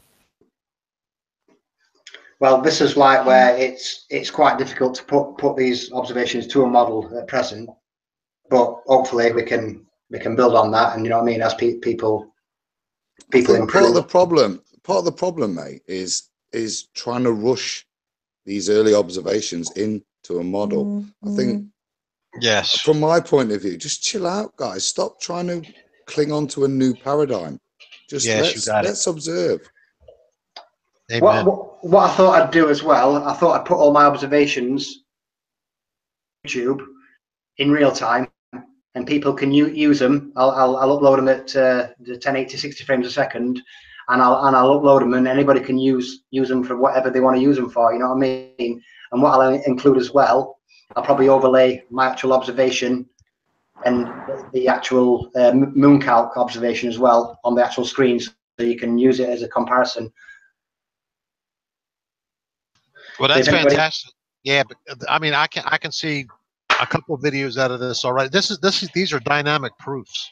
I mean, and using their data even.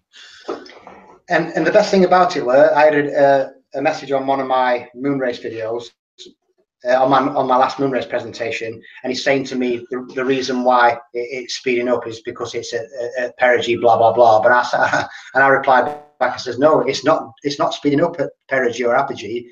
It only appears to speed up when it's on the equator, when it's leaving Cancer to the equator. When it comes from Capricorn back to Cancer, it stays at relatively the same speed. Because when I made my observations, that's strange. It's not speeding up like I expected it to do exactly opposite. You know, from Capricorn to Cancer.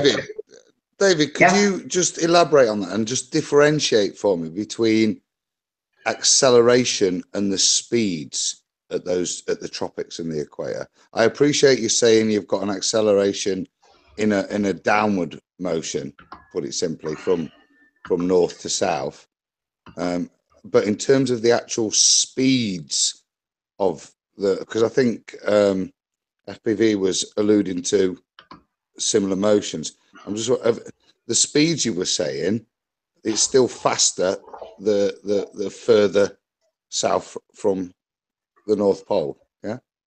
No, it's not. It's faster when it gets to the equator. Then as it gets further southern declination from the equator to Capricorn, it slows down. Brilliant. I'll show you again on my spreadsheet.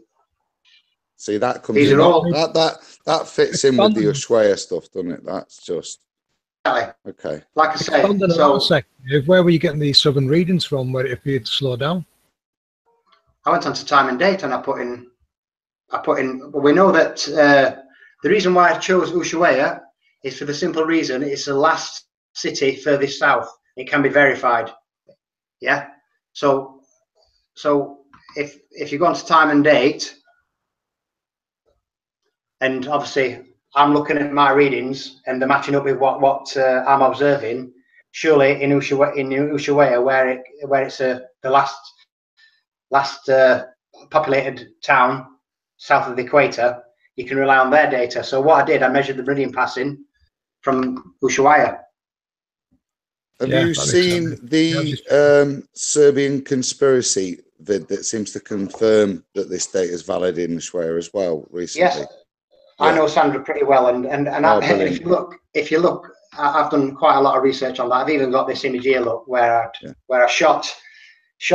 took a screenshot from the UK on the, I think it was, you can't see it here, but it was on the 54th northern latitude, and I took an exact reading on the summer solstice in Argentina, Ushuaia, 54 degrees south, and what you get is the exact same either side of the equator on the respective solstices. It's exact. Look at these times; they're nearly identical. You get the same dawn, same sunrise, same culmination, same sunset. Them numbers are within minutes of each other. The only reason why. So, Dave, you're killing me. I love you, but I hate you. Right. So you're saying basically we've got an accelerate. So if we're going from north to the equator, we've got a. Just and then from the equator to the south, the south to the equator, and then the equator to the north. Just describe those motions, just rather than being random. Right. Remember, I'm not measuring the declination speed. I'm only measuring the speed as it goes from east to west. Yeah. So like I say, when it's high on the Tropic of Cancer in the UK or around about there. Yeah, the moon appears to be traveling at a relative speed. Say it'll take probably 24 hours, 58 minutes. Get from one spot the following night. As it gets southern declination and gets to the equator, it gradually speeds up in its cycle. In fact, I'll open time and date, and I'll show you what I mean. It'd probably be easier to.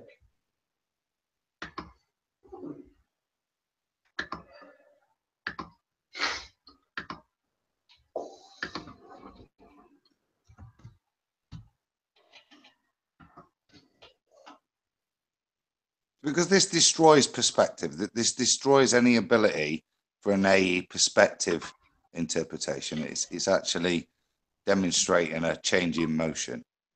What you're suggesting in terms of the changes because through the tropics from this, yeah. Yeah, like I say, it doesn't really fit with many models. If I'm honest, I suppose it would do. So I'm sorry, I'm being a bit slow, Dave, but because this is new, what you're describing and suggesting, it's quite awesome, mate. So I'm just trying to wrap my head around it. So if you look at the meridian passing, this is where I get all my times from. So if I had an observation on the 5th, what I'd do, I measure that time to that time, and that will give me a measuring tool. Yeah. And what you'll notice is, as it heads towards the equator, these times shorten and shorten and shorten. Yeah, so these times it's getting quicker, because these times are getting shorter. Look, yeah. So the times there maybe 24 hours, 58 minutes, 24 hours, 57, 56, 55, and it speeds up until it gets to about 24 hours, 42 minutes, round about the equator. You can see its equator looks. It travels in a straight line on the equator. That's when it's got its northern declination, and that's when it's got its southern declination. And like I say, if you measure these times in between, what you'll see is it always speeds up when it gets to that point around the equator, and it always slows down again when it gets to Capricorn. But when it goes from Capricorn back to Cancer, there's not much change in relevant speed. If you measured all them meridian passings there, they'd all be within the same time frame, which is quite strange. And then, like I say, if you went to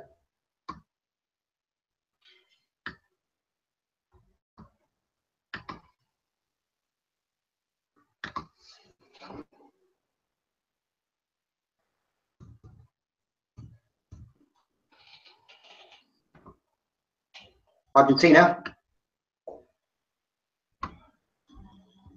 I'll just pick Ushuaia.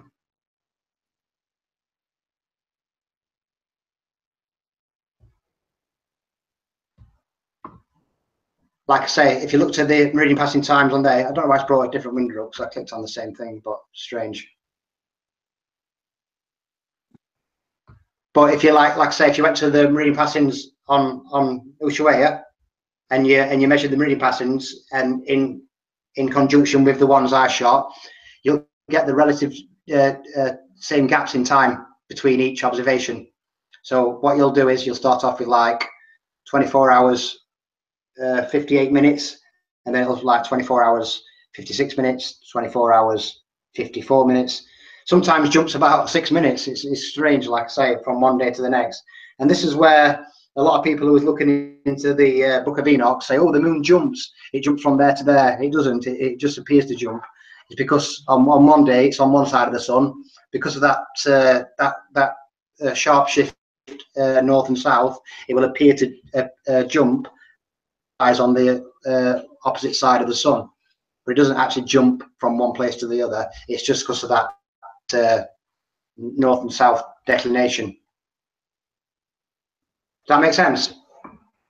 Yeah. So, David, one of your conclusions is that, from your observations, is that this won't work on a circle. Is that correct? I don't personally believe it'll work on a circle, but I know you did that video showing the sun as like a clock, and if you put the sun on the finger of the clock and then you moved it down, it still takes 24 hours to do a full circle, doesn't it?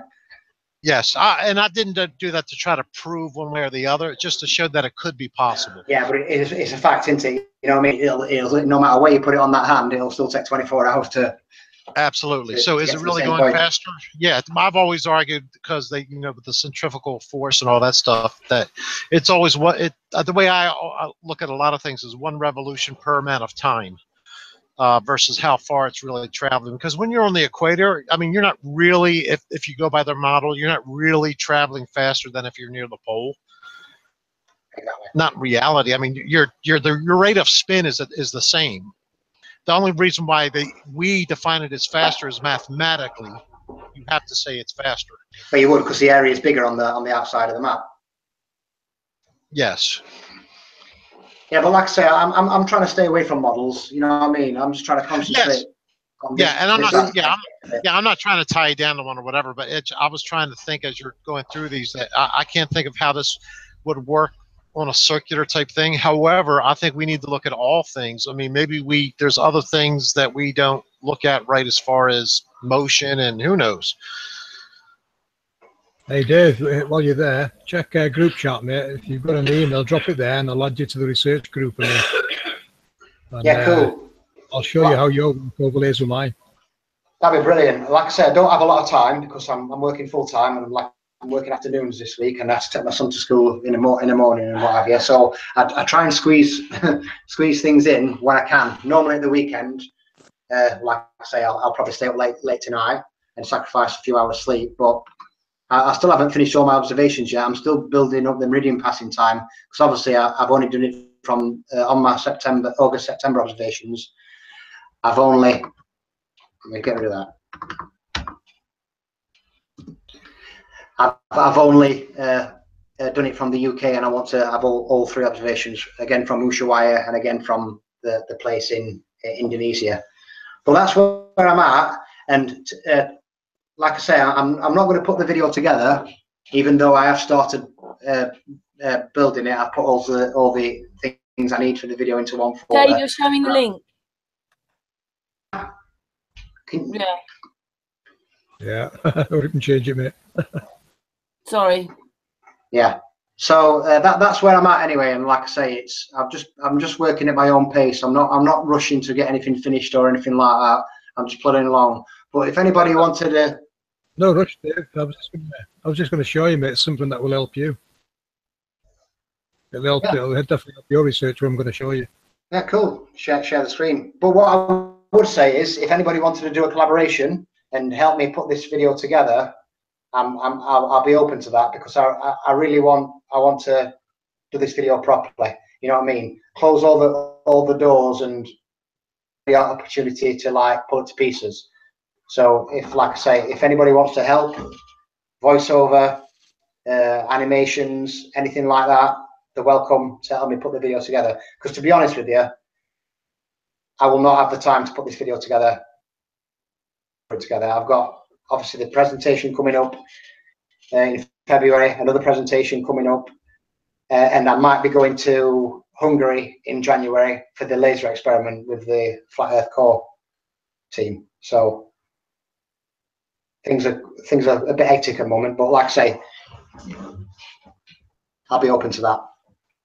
Yeah, and you need more people to sort of help as well. That's what Stan wants. Stan's in the chat room at the moment. Stan Smith, 360 cameras. He wants more people for help as well. If more people get 360 cameras, Dave wants more help. Just shouting out the help. Tell Stan the camera's on my Christmas list.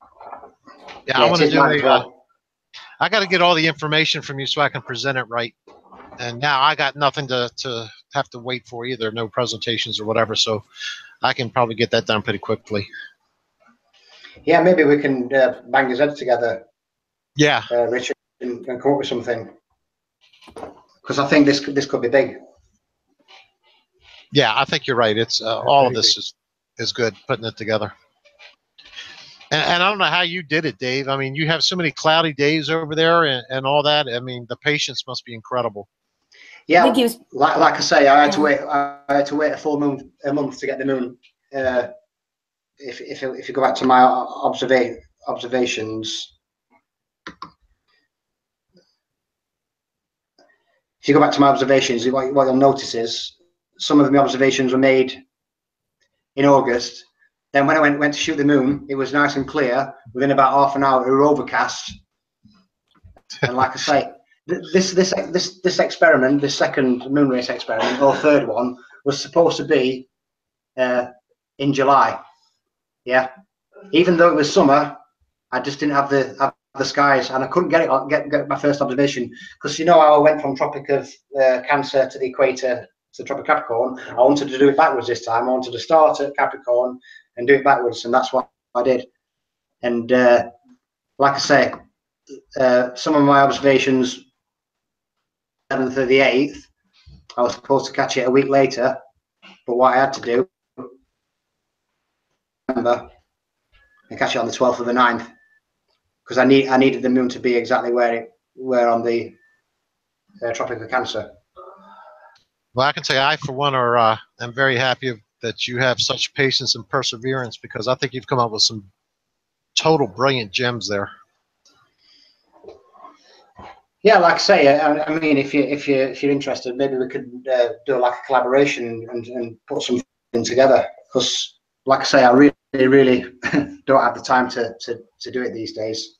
Yeah, I love doing this kind of stuff. It's just so time consuming. I've got a new job at work. Yeah, you know what I mean. It is difficult. Like I say, I've got all the readings, all the information, everything there. I just need a few more meridian passing times adding to my spreadsheet for August and September from 2 different locations. And just on the back of that, I will let you know on my last moon race video, moon race 2, I used the UK and New Zealand and got the same results as well. So I've actually done it from different locations as well. So, you know what I mean? There's quite a few variation in locations from what I've used. Oh, fantastic. Yeah, well, once you get it all completed or whatever, yeah, let's get in touch. I'll help you the best I can. Yeah, I can help passing over emails and stuff like that, can't I? I'm sorry? I can help pass over emails. Oh, yeah, absolutely. And give my email to anyone you want, Karen. I trust you, whatever. That's good then. If we're handing out emails, Karen, I've stuck mine in the chat there. Dave, give me a shout. The guys at IRM, I can't do videos. I'm useless at stuff like that. But Walt and James are certainly more than proficient. So give us a shout if you want. This is Flat Earth at its best, though, isn't it? Look, all the networking tonight and the helping and the discussing. Look what's been shown today with Matt's work and Dave's work, and FPV's got a little bit he wants to show when we're not online. You know, it's just an amazing place to be. Yeah, and that's the way it's going to have to work to make progress. That was the other big Karen. Can FPV send me his stuff as well? That's actually why I stuck it there first. But Rich, it's there as well. I'd love to send you a lot of documents, mate. You won't have seen it. Nobody sees anything IRM. But a month or 2 ago, I did a flat Earth calculator, which is mathematically correct, a formula that works everywhere better than 8 inches per mile squared. There's a PDF slide presentation. I'd love to send it you, and please use it to educate people. Oh, absolutely. Look, I don't even know what you're talking about, so I'm even interested just looking at it. Flat Earth calculator? Well, you know how there's the 8 inches per mile squared formula? Oh, gotcha. Okay. Okay, and it's incorrect for the theoretical ball. Well, one of the things that got me back into this thing years ago was talking to Jerone and trying to do formulas and stuff. And I have actually done one, and it is, if you want it in kilometers, it's 6371 minus 6371 times the cosine of the distance times 0.00899321161. If you want a formula that works at any point, if you ever want to calculate curvature exact using suggestion. I've got one for imperial measurements as well, but okay. I'll send you the thing. It's there. It's all fully derived mathematically. Okay, fantastic. But what it does show again is that there's more curve than they're suggesting. So, oh, what a surprise! Yeah. Yeah, see, that's something too I'd like to put up on matrixbusting.com. You know, stuff like that people can have tools along with the scientific stuff that they can look at it. That's all brilliant stuff. Well, I'd love to send it to you, Rich, but I've unfortunately it's getting on for 1 a.m. there, so I'm trying to say my goodbyes. So if Karen, if you can stick that email in, mate, I'd love to send all you guys this stuff. Do with it as you wish. Make sure, do you know what I mean? Yeah, just make sure if you don't mind, make sure you put flat Earth or something big in the subject, because you're going to go to a lot of spam email. But after that, I'm gonna make an email for people like this, to where it's just us that comes to me. I'll pass you, Alan. I'll pass you. Sorry, Adam. Alan, where did I get Alan from? Yeah. Adam, I'll pass you Thrive's email address after, a bit later on. You're a star. Thanks, mate. Appreciate it. That's all right. Well, we're all here to help each other, aren't we? Cool. It's brilliant. It's been really good, guys. And on that, it's been a pleasure to meet you all, and hopefully continue a bit more. Dave, got to meet up, mate. And yeah, no worries, pal. God bless. Good night, guys. Sorry. Am I sharing the screen? Nice meeting you, Adam. I'm glad you stopped by. No, we're not at the moment. You too, Rich. Take care, mate. And hopefully we'll catch up again. We'll get you on IRM. Already. God bless. Take care, guys. Good night. Yeah. See you, Adam. See you. This is what I shot. Showing the link, Dave. Am I? Yeah. Yeah. Oh no, you're not now. No, you're not now. You're okay. Yeah, this is what I shot the other night. The occult of Aldebaran. So basically, I caught the star go behind the moon.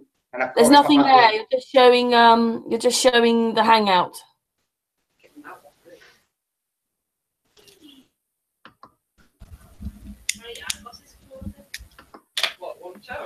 Try again then. Can I just say that we have been going for nearly 4 hours? I think we should stop soon, because there's been masses of information here. I hope Thrive's taking it all in. I'm going to have to stop soon, too. My little trick with the dog is wearing off. He's starting to look at me, so I know it's coming. Yeah, you wanted to have a word with me, didn't you? So, yeah, anyway, Dave, what do you want to show us? I was going to show you the... is it on screen now? If not, I won't bother then. It's not working for some reason. Yeah, I caught the star going behind the moon, and I caught it popping out the other side. It was quite... It's on my YouTube channel if you ever want to see it. Oh, that's awesome. Called the occult of Aldebaran. Yeah, it's okay. I'll pass you Thrive's email address afterwards, and then you can get in touch. Don't forget to put flat Earth in it.